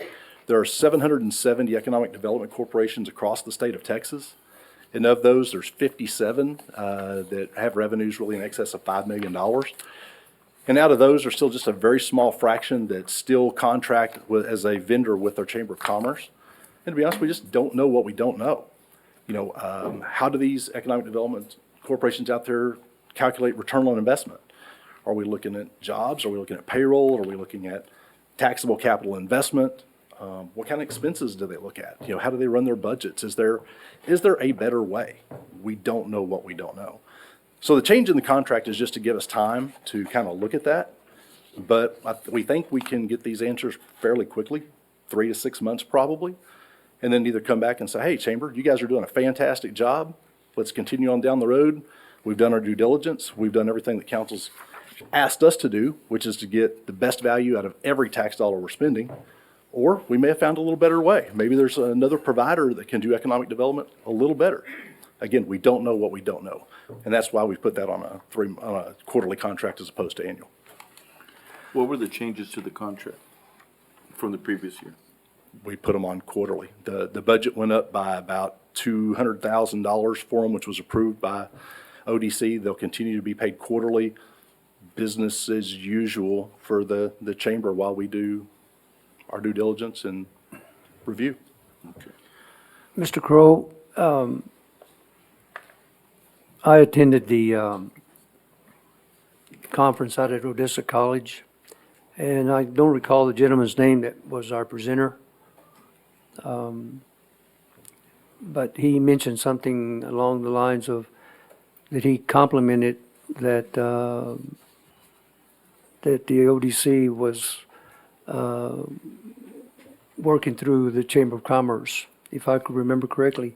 Mm-hmm. Are you suggesting that we look at a different type of partnership with someone else to handle this? Or, I mean, I didn't pick up on what. Great question. So first of all, let me be clear. You know, no one is saying that the chamber is doing a bad job, okay, at all. The chamber's done a good job. The question is there a better, more efficient, cheaper way to do it? We don't know. In 25 years, this has never been looked at. So we're doing our due diligence, what we feel that you guys have put us in place to do, which is to evaluate these contracts. Evaluate, are we getting the best value for every tax dollar we're spending? You know, we do this with all of the other vendor contracts. You know, we changed advertising mediums from CBA to Current Media. We went in and changed some of the city's contract. We hired an outside legal professional that specializes in economic development and move some of that cost over. We're looking into some of the accounting stuff. This is just normal what we do with all of our, what we should be doing with all of our vendors. It's just, to me, for some reason, a couple of the contracts the city's had for years have kind of become sacred cows. And they've just, that we just say, let's just keep doing it that way because we've always done it that way. Shouldn't we do our due diligence, and shouldn't we go in and evaluate, what's our return on investment? What are we spending every year? What have we spent since 1998, as an economic development, how many million to give away how much million? What does it produce for us? What does it produce for us in the form of salaries? What does it produce for us in the form of new jobs? What does it produce for us in the name of capital, taxable capital investment? We have some of those answers, but we don't have all of those answers. And how do we track that? To me, the best way to track that is, let's compare it not just to ourselves, because that's kind of what we've done over the past several decades, is we compare how we did this year to last year, to the year before, and to 10 years ago. Why don't we compare ourselves to how other economic development centers are doing? What are their matrices? Again, we don't know what we don't know. And that's what we're in the process of now. Has there been any evaluation in the city services? We're at 275,349. But since the inception, city secretaries posted the agenda, do the minutes, attend the meetings and things of that nature, and then do the minutes. I know there is a fee to it, but the thing is it's not very accurate, but it puts a lot of pressure on the city. The other one is finance. That's another aspect of legal is another aspect of it. Anyway, we can do an evaluation and see if there's another way we can do it where the city can pull back from that. Absolutely, and we've brought that up in the past for consideration. Norma just said that she just enjoys working with her so much. She can't imagine, not doing this. And the same with Seth. No, it's a great question, Mayor, it really is. And I hear that's the opposite because, oh my God, it's another ODC meeting. Sorry to throw you under the bus about. I think everyone would like to have economic development responsible for economic development. The city has a lot of stuff to worry about. But it looks like what we're doing is just creating a bigger bureaucracy. And that, everything that's done, you serve at the wishes of the council.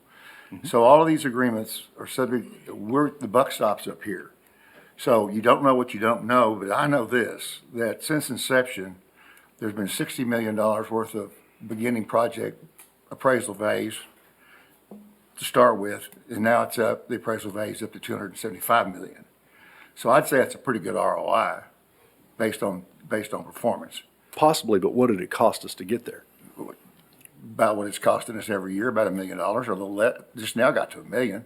Total cost so far, from my calculations, has been about $140 million since we've started.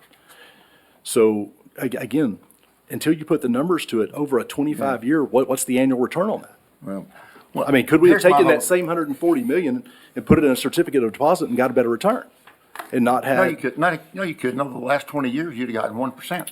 You don't know that. I do know that. Over 20 years, there's no way possible.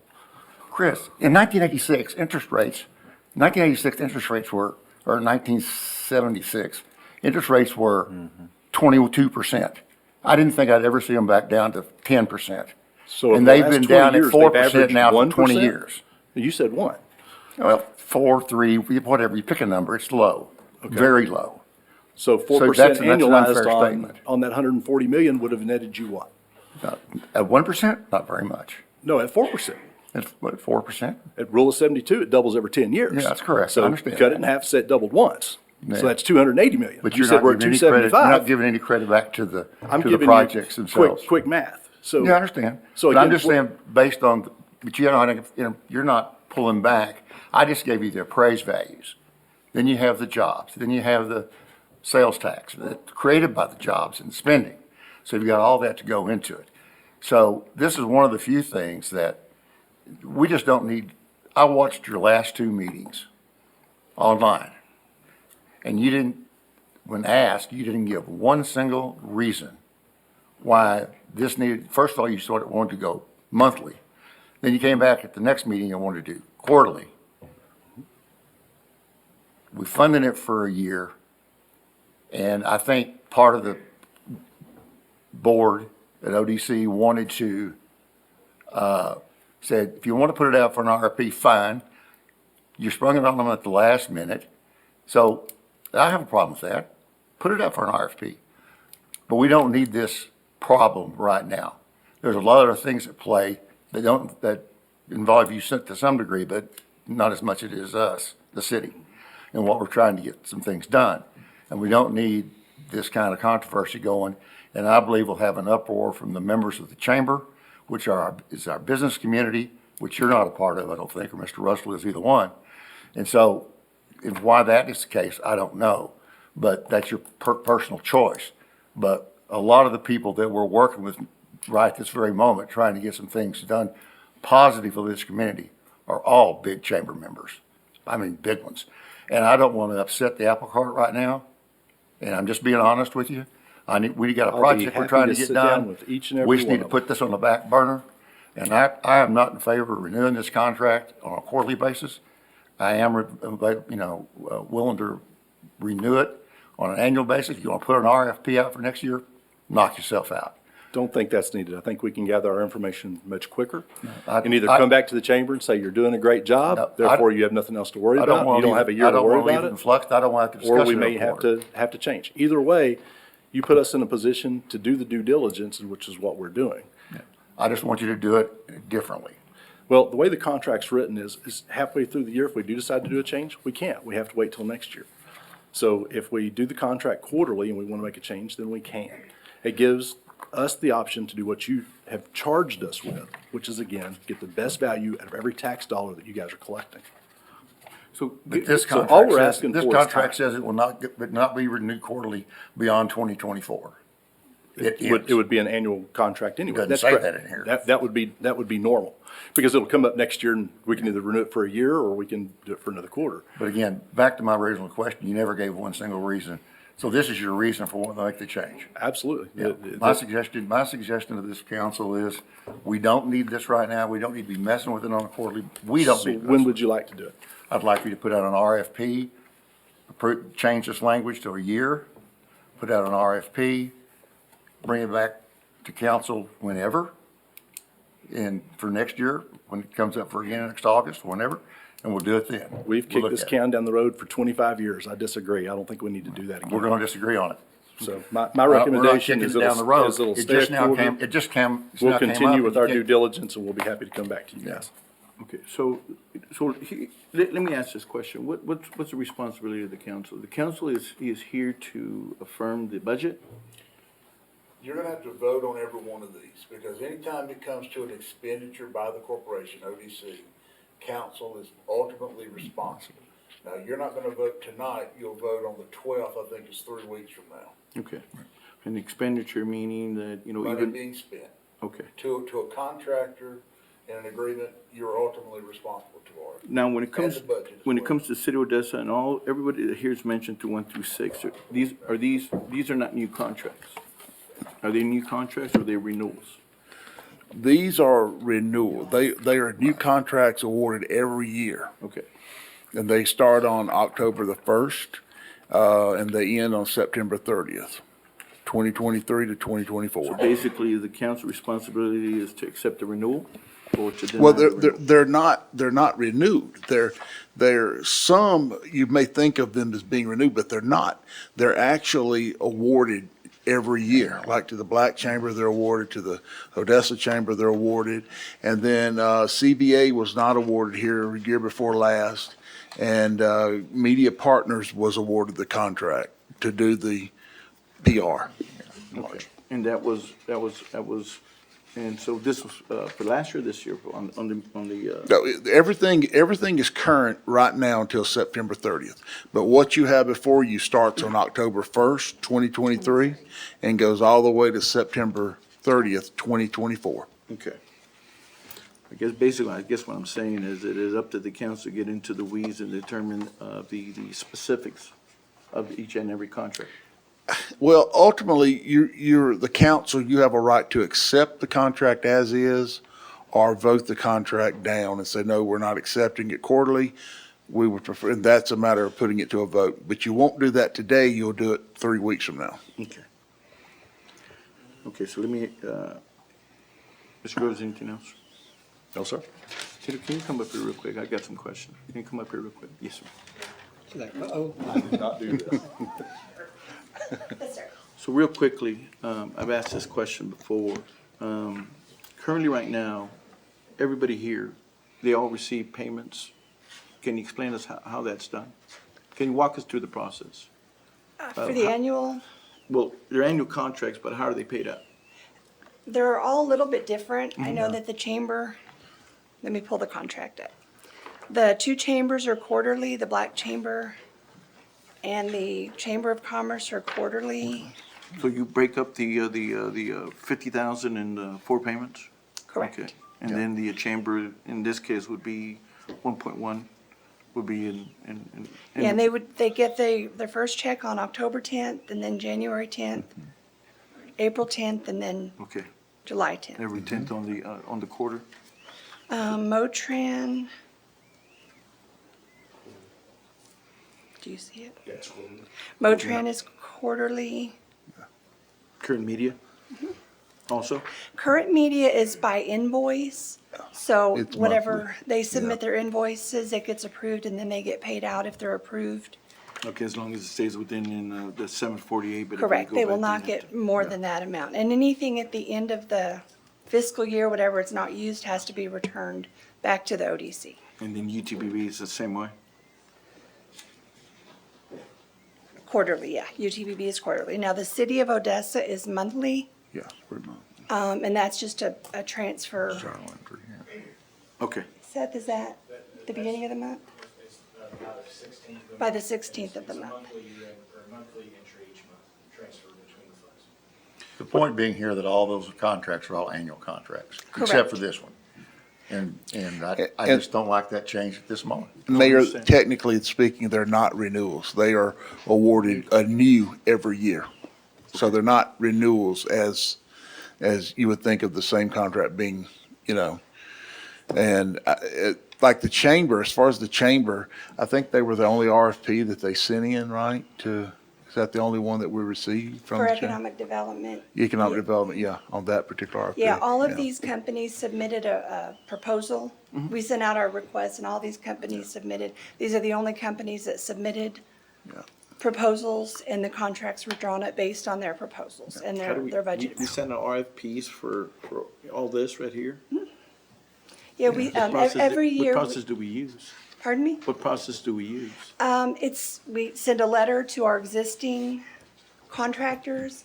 This year, we were asked to post it on the website, the city's website, so we did that. And I believe Monica did that, right?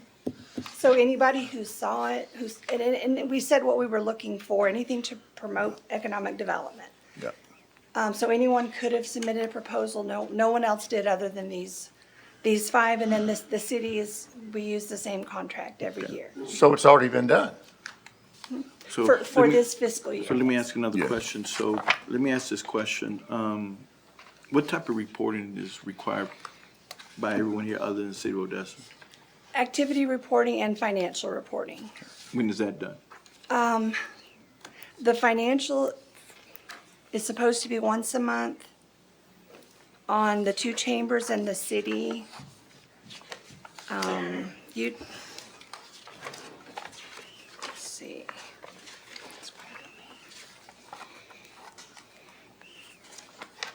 So UTPB's also is supposed to send a financial reporting once a month. And current media is not required to send us a financial report because they're paid by invoice. Invoice, yeah. So we see that with their invoices. And they're all required to do an activity report, a written activity report once a month, just saying what they did for economic development.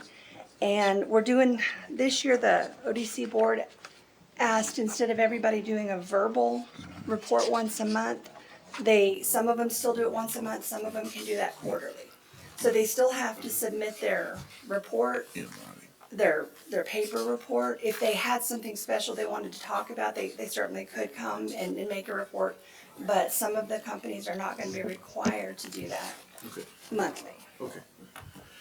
And All right. may I add on the Yes, ma'am, city's, go ahead. I'm sorry, on the city's contract, Mhm. you had mentioned the legal and the city secretary and finance. It is also the city manager's office and downtown Odessa. Those are also two departments that are included in the city's contract. They provide services as well. Downtown Odessa. And it's basically just the facade and infrastructure grants that they do. And then the city manager has a little, city manager's office has a little, on the Exhibit A, it lists each of the city departments.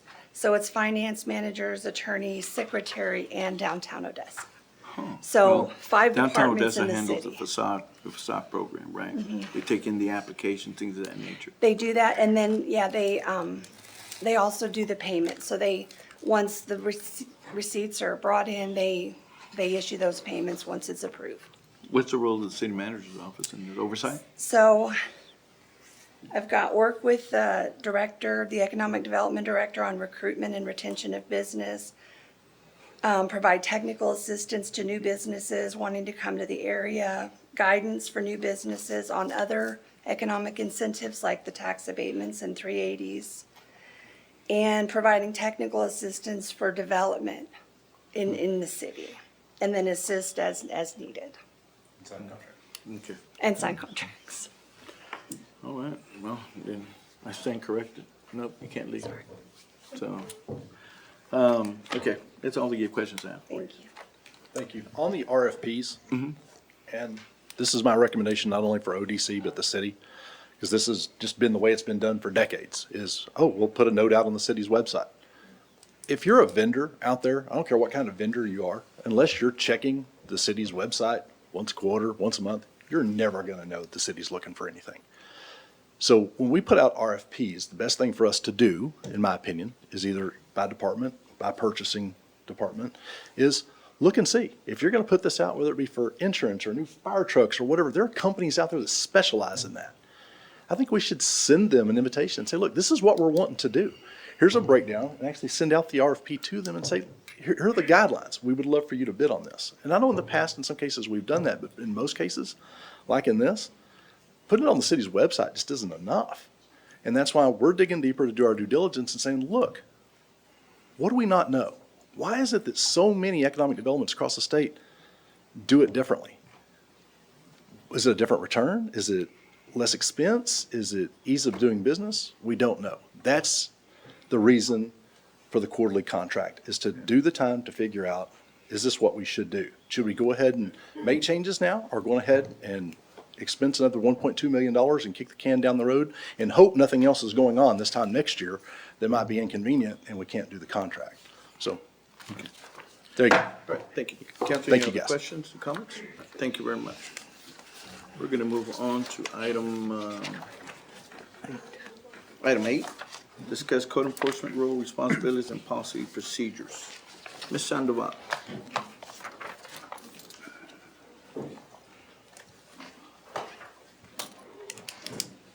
Good afternoon, Mayor and afternoon. Council.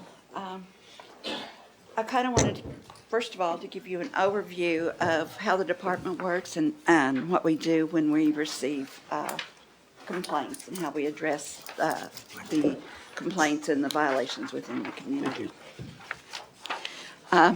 This is Oscar Ortega and, excuse me, and Paul Vedetto. I'm losing my voice, I'm sorry.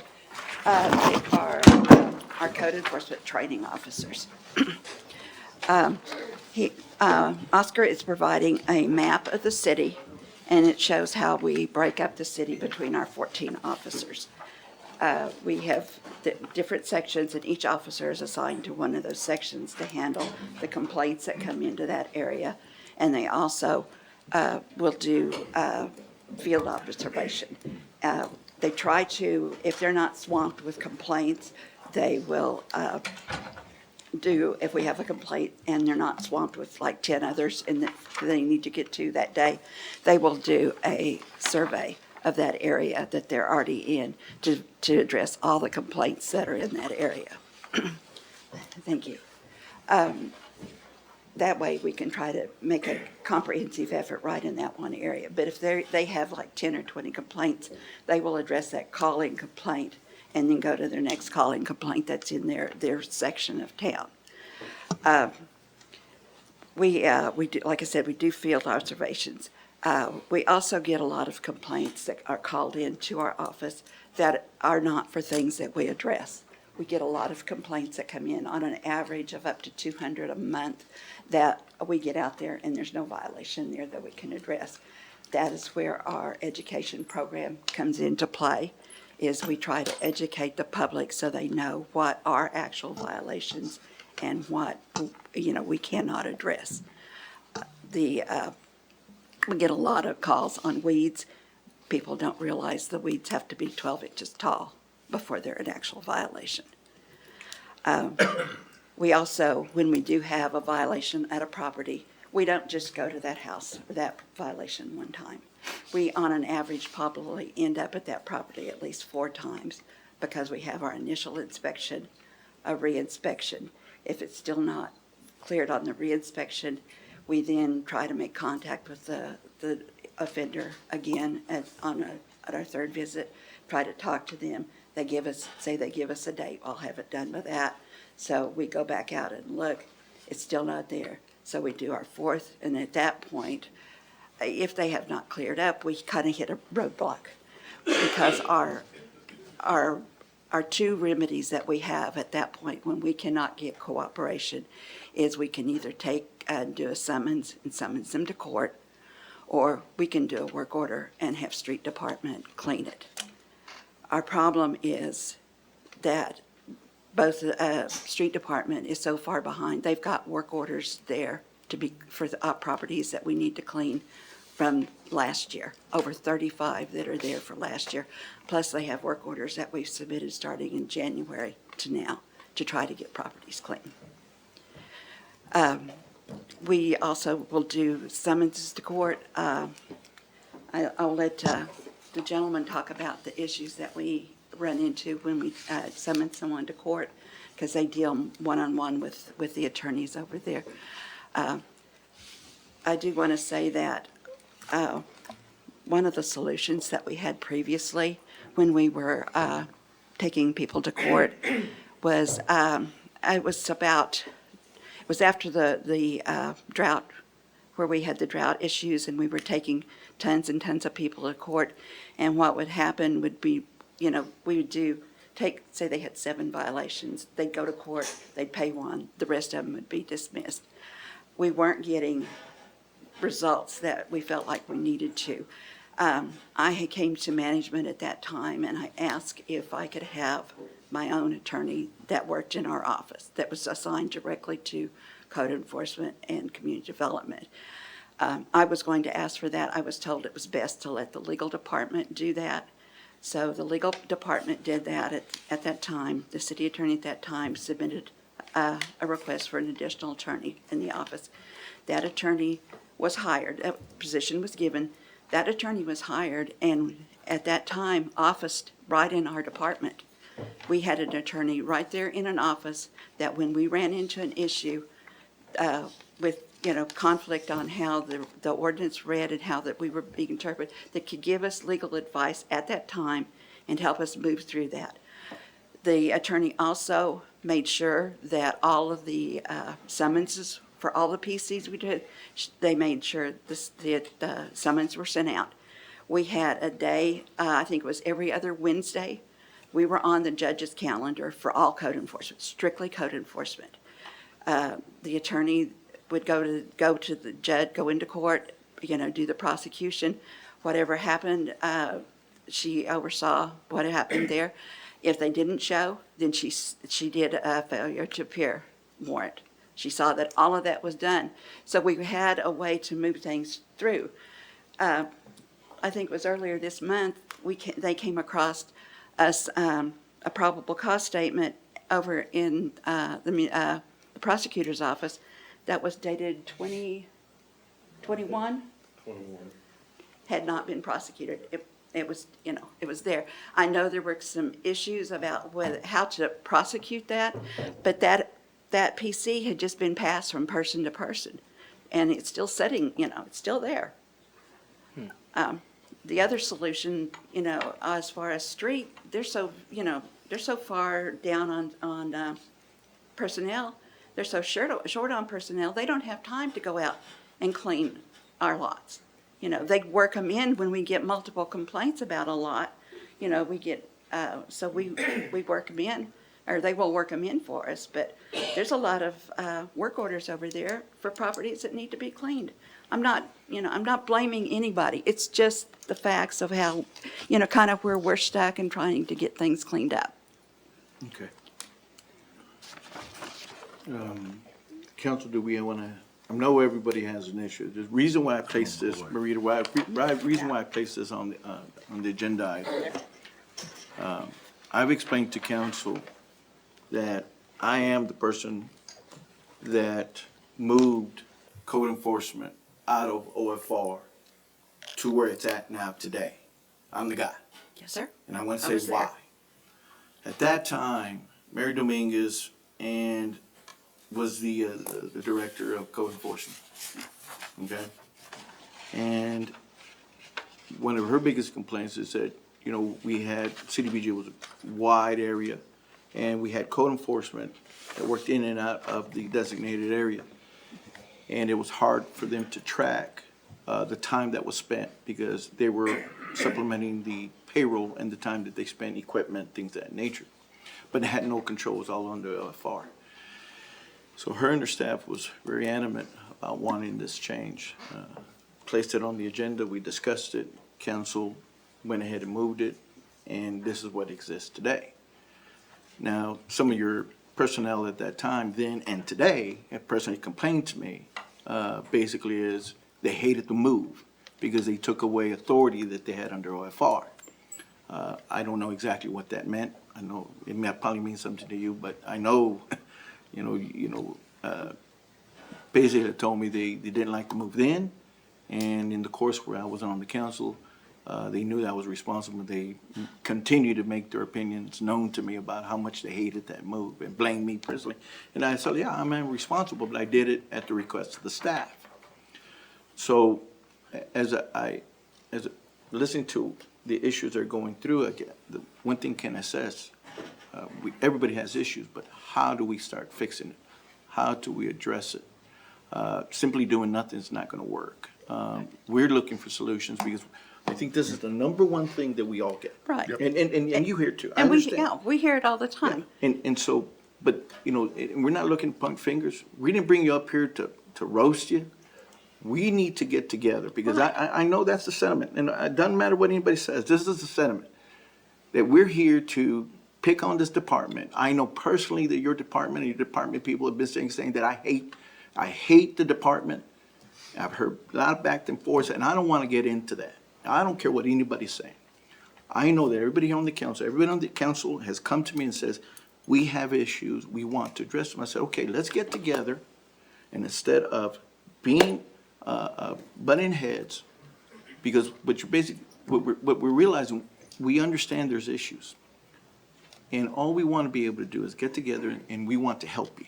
Right. We want to help you, we want to enforce you. What are the solutions? We understand that, everybody's doing a great job, you're trying to do your best. But the thing is that the common citizen out there, they're literally watching the weeds grow, and they don't care about all those little issues. It doesn't matter to them, and they don't want to hear it. They want that cleaned. They want their city to be cleaner. And we have to find a way to deliver that. We have to jump to hoops. You have to jump to a lot of hoops. And what we want to do is we want to mitigate that. So I guess, we all have what we're dealing with. I'm open it up for a discussion. But let's keep in mind that we're looking for solutions. Right. We're here together. We're here together as a team.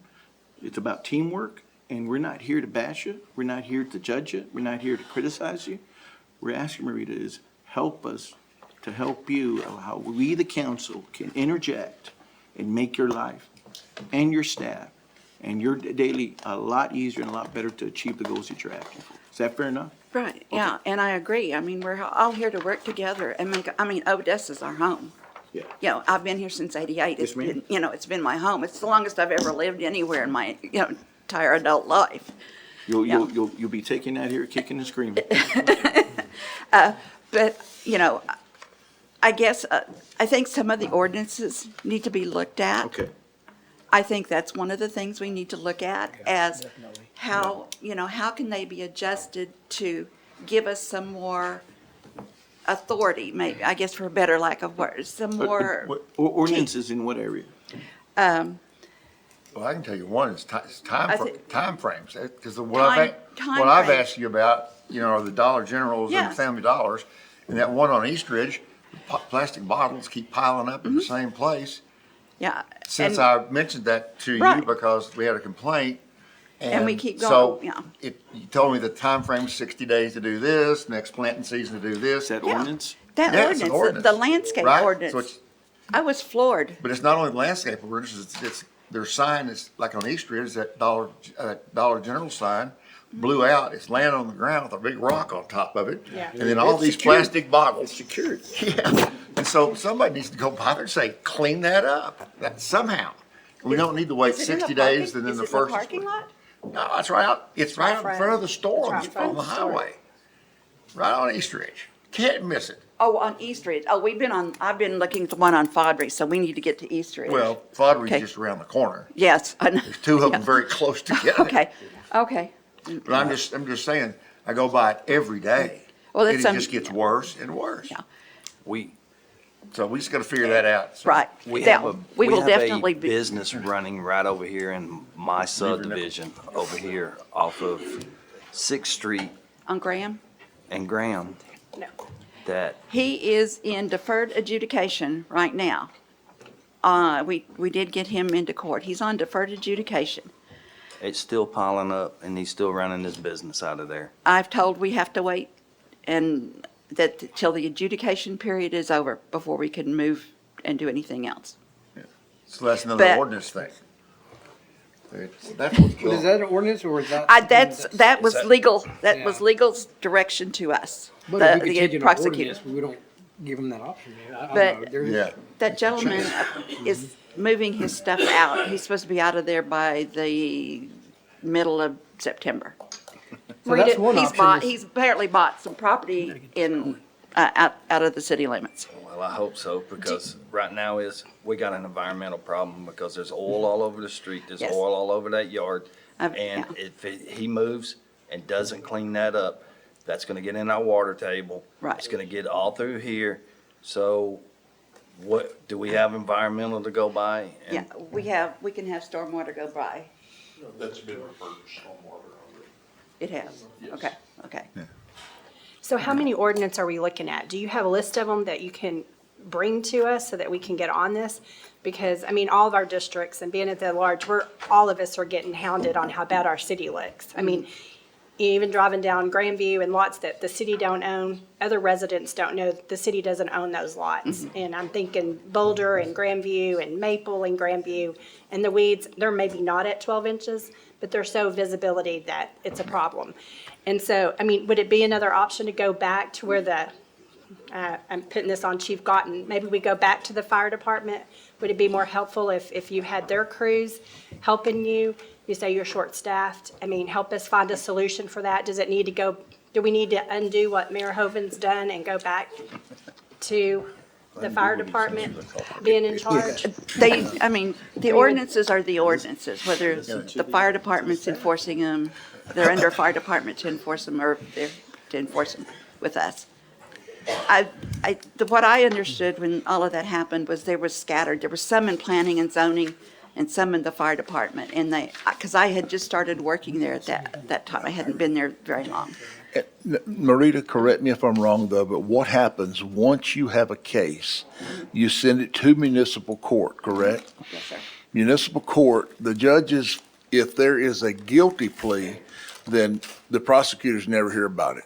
If there's a not guilty, then it gets punted to us. And that's how, so we have no idea really what's going on until we're told, well, hey, you need to prosecute this case.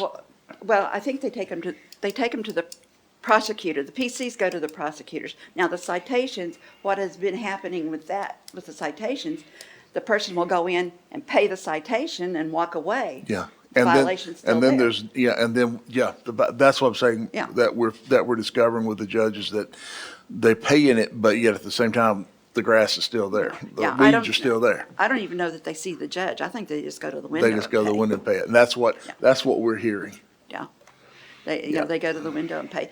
The PCs, I don't even know if summonses have been sent out on any of our PCs, because that's another issue. Yeah. Unless we go, and the officer goes and checks on them. Right. We don't know where that Oh, the public summons is. citation, that's what it is. PC is public citation? No, PC is a probable cause Probable statement. cause, yeah. Oh. So, sorry, Oh. I And talk we in. don't- No, you're fine. You're talking industry Yeah. terms. I get it. The probable cause is a statement from the officer Yeah. saying, you know, this is what happened, I've done this, and I've done this, and this is the violation, and it continues, and I've been here, and I've been there, here are the pictures, you know, we need to bring them to court. How much are those fines typically? I think $165. Because that's that's part of the problem. If it's not I really hurting think. their pocketbook, where they could just pay it and keep it on as business. Naira, hop up and come up here. You're the one that went over and nosed around for me. Come on. Pay the fine than it is. Come on. Exactly, just make it where it hurts. Mayor, we're about to get to from the horse's mouth here. Since she went and investigated. Did he just call you a horse? I used to do that. Yeah. And in the past, I would receive the probable causes affidavits. Before I turned them in to municipal court for a summons to be issued, I contacted every single citizen. And if they could not get, they were elderly, I contacted nonprofits. So by the time that they came up for summons, there was no summons because all the cases had been resolved and they've been cleared, correct? In most cases, yes. And so now those, with the current administration, I don't know when it changed, all probable cause affidavits are going straight to municipal court. Yeah, they're not And coming the to us. prosecutor's office are only touching those that are where the defendant enters a plea of guilty or not guilty. I do not know if the judges are setting up a special docket. They were at the beginning when I was handling them. I don't know what they are doing, sir. I don't know if the municipal court administrator is, if there's some kind of standing order that they cannot pay at the window. We did. I don't know what, so it would be probably a good idea that those two department heads, our presiding judge or municipal court administrator, be contacted. But I do know that the prosecutor's office is not receiving any of those probable, they're directly filed in municipal court. Actually, that's incorrect. Okay. So Where are if they it's, doing if that? it's a citation and the person signs the citation, that goes straight to municipal court. So you're not seeing. I mean, yeah, if it's a probable cause, we've been instructed that has to go to legal first, that cannot go to municipal court because it must be approved by one of the attorneys before it's forwarded to them for summons. And the Yeah. instructions that are going to Now, who would legal, say that? it's standing from the previous administrations. We're still following that policy. Yes.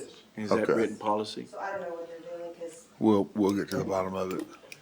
I mean, they take it to, it was Addison, I think was the last one. And there's another gentleman there that they had. Okay, well. You just we'll take- get to the bottom Okay, of so it, let me yeah. ask this question. So do you no longer have a legal person in the office? No. Okay, That so was that was taken away. That lasted about a year, maybe a little over a year. And And they did that- decided and was it working? I don't know. You don't know? I was Okay. at municipal. Oh, you weren't there anymore. I was at. So basically, in the end, you know, when you were there, you were working as a liaison. As you got these, Yes. you were working. And Right, then when and I you was in constant and when communication with Marita's and then staff. you wind up transferring out. Then I guess a solution came in to bringing in an attorney. that Well, was no, working. No. she was there while the attorney Oh, was you were there yes. with the attorney. Yeah, she worked with the attorney. Yeah, but Vanessa was being housed at Yeah, community development. she was right there in our office. Anything we had, we could go right to her. She'd help us work through it. You know, it was great. But like I said, about a year, they decided well, I think when Larry Long retired, the city attorney that was placed at that time, when he retired and the new city attorney came in, or the interim, when interim came in, Landers. she was pulled away from us. Let's not go down those Yeah, rabbit yeah. holes. You know how that happened. Yeah, we all know what happened there, so we don't want to go down those 3 rabbit holes there. Well, Mayor, it looks like to me what we need to do is get legal to get the ordinances out and let's look at them because, you know, the 60 days for Family Dollar's way up. Well, and still nothing's happening. one of the things So is I that don't know. we have ordinance issues I know. everywhere across the board. You Yeah, know, that's just one example. And so, and we're trying to resolve it in one department by limiting 3 positions and hiring that, but we're not even gonna get traction until after October 1. So is it a possibility for us to go back and, you know, look at a legal person or look at a liaison within that department, see if that's worth, because let me tell you one thing is, aside from the ordinances, we have to be able to, you know, if the system worked before, because it's not working now. And in the process that we're doing, you know, it's the same thing and we're expecting different results. If the street department's having issues and we're not gonna fix them tomorrow, we have to find a solution. I think it's worth looking into, working together, going down those, talk to legal, talk to municipal court, talk to the administrator down there. The option of looking at liaison. I'm not saying that those are all the answers, but we've got to do something because, you know, this is one thing that we spend a lot of time on. We go down, you know, I know several of us here are always on social media. We're not commenting, but we are looking and Well, I we're see the seeing all comments, those yeah. comments. I mean, they call us with their Yeah. comments. I mean, Yeah.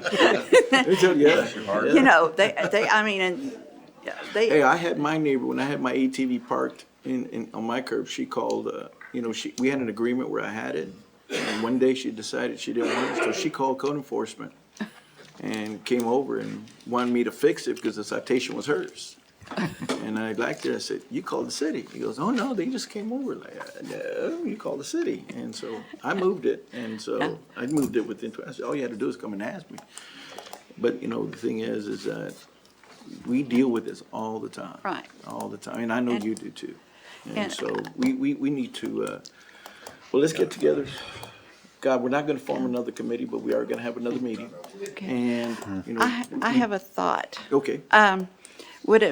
What would the thought be that maybe we could hire, kind of like we used to do when we had the vacant lot mowing program, maybe we could hire a contractor to go in and mow those lots that we're having issues getting out, instead of having streets so far backed up. Well, That would take some of We those, used to fund that through CDBG. And so that went away. right, And we just stopped funding it through CDBG. right. How would we go through the process? Well, we've already allocated all of our funding, but I've got two projects, or two pots of money that are CDBG money that I'm not going to ask to roll, so I want to have some money there for reallocation. So maybe we could come back with a reallocation for those funds after the first of the year and allocate those for a contractor the to vacant lot actually go program that in we used to and do have? some mowing. I don't remember, we used to have what, 30,000 in that, or it was less than that annually? It wasn't a lot. It was like 15, I think, is Yeah, what we used to do. It wasn't a whole bunch, but, I you think know, it's what we a used dollar, to do. a dollar was worth more then in those days than it is now. Yeah, but I mean, we also have our lawn mowing program, so when they find somebody who's elderly, we try to put that person on our lawn mowing program to take care of that property out of the, you know, the constant violations for weeds and all. Okay. So we've got like 60 households on that, Well, so, I would say when you're ready, go ahead and put it on the work session and we'll look at it. Okay. And we'll go from there. And then research the other avenue, liaison, where we have to go back with an attorney, you know, so we can get. yeah, I think maybe if we just had an attorney that was assigned to our department, Yeah, but you know, not even Mason. you know, those attorneys, it costs a lot of money. What about a paralegal, Dan? Yeah, what about a paralegal? What about a paralegal? Yeah, I mean, maybe somebody not that even knows- in our office, but Yeah. somebody that we had a direct line to. Yeah, We know how to research it. Yeah. Yeah, I get you. I like that. Definitely. Mayor, All right. Mayor, if I may have a minute or two, it may be from just fresh eyes coming in, but putting people at it, I don't believe right now is the right way to go. I heard 3 different ways that these PCs got handled, and they didn't agree with each other. And we've really got to nail things like that down, and we keep putting people in there, it's still not efficient. Yeah. your idea about looking at the ordinances and looking at what's going on, that's the key.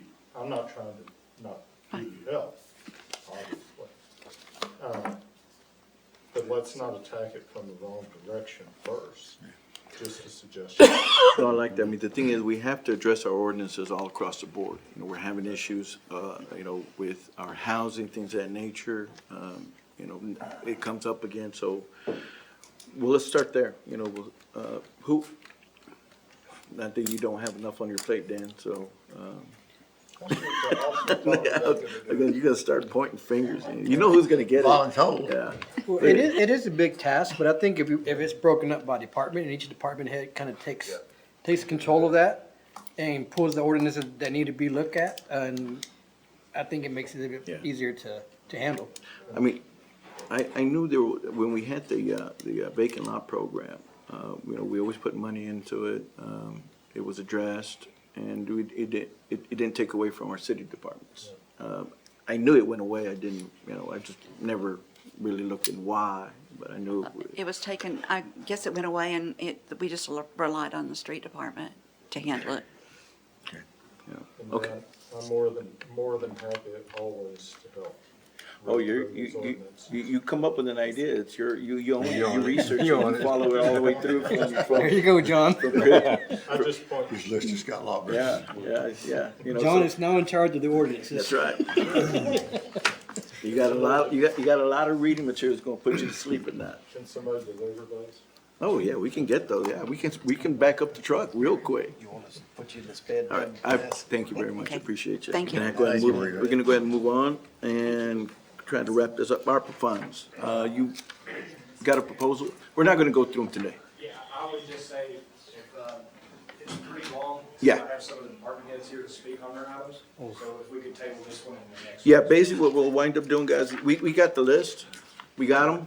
And what we will do is on the next work session, we'll put it up there and we'll start going through each one. That's perfect. So let us take a look at it and we'll go from there. That sounds great.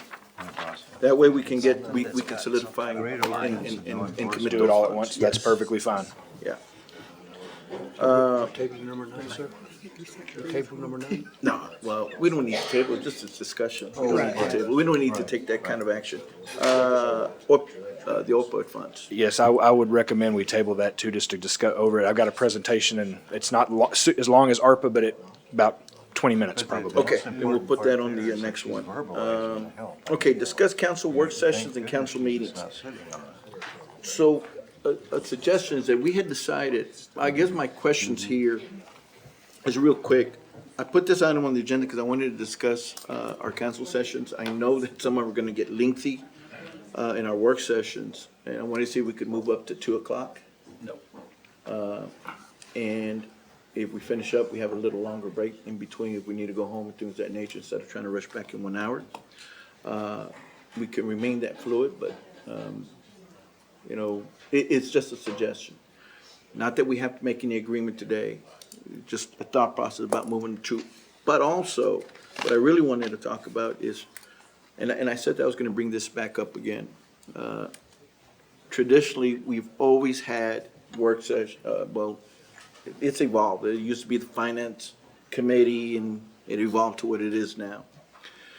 And so we were having meetings every week, which was draining. Now, this has really helped staff. I think everybody's gotten used to it. Now, here comes the other kicker. Do it in the morning. I know people say, oh my God, you do that, less people are gonna come.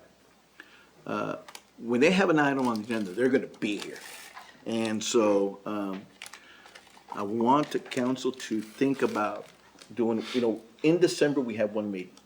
And we have to take council action in order to just do, one meeting. One work session, one meeting because of the holidays. But at one point, let's think about how we can wind up doing a work session and a council meeting in the morning. I always suggested a hybrid, one in the evening and one in the morning, first Tuesday or last Tuesday. Many communities do it in the morning. The county does it in the morning, Midland does it in the morning, Let me tell you, when they have a hot topic, everybody shows up. We've been there. We've all been there. They're full. We do it in the evening. Hospital does it in the evening. School board does it in the evening.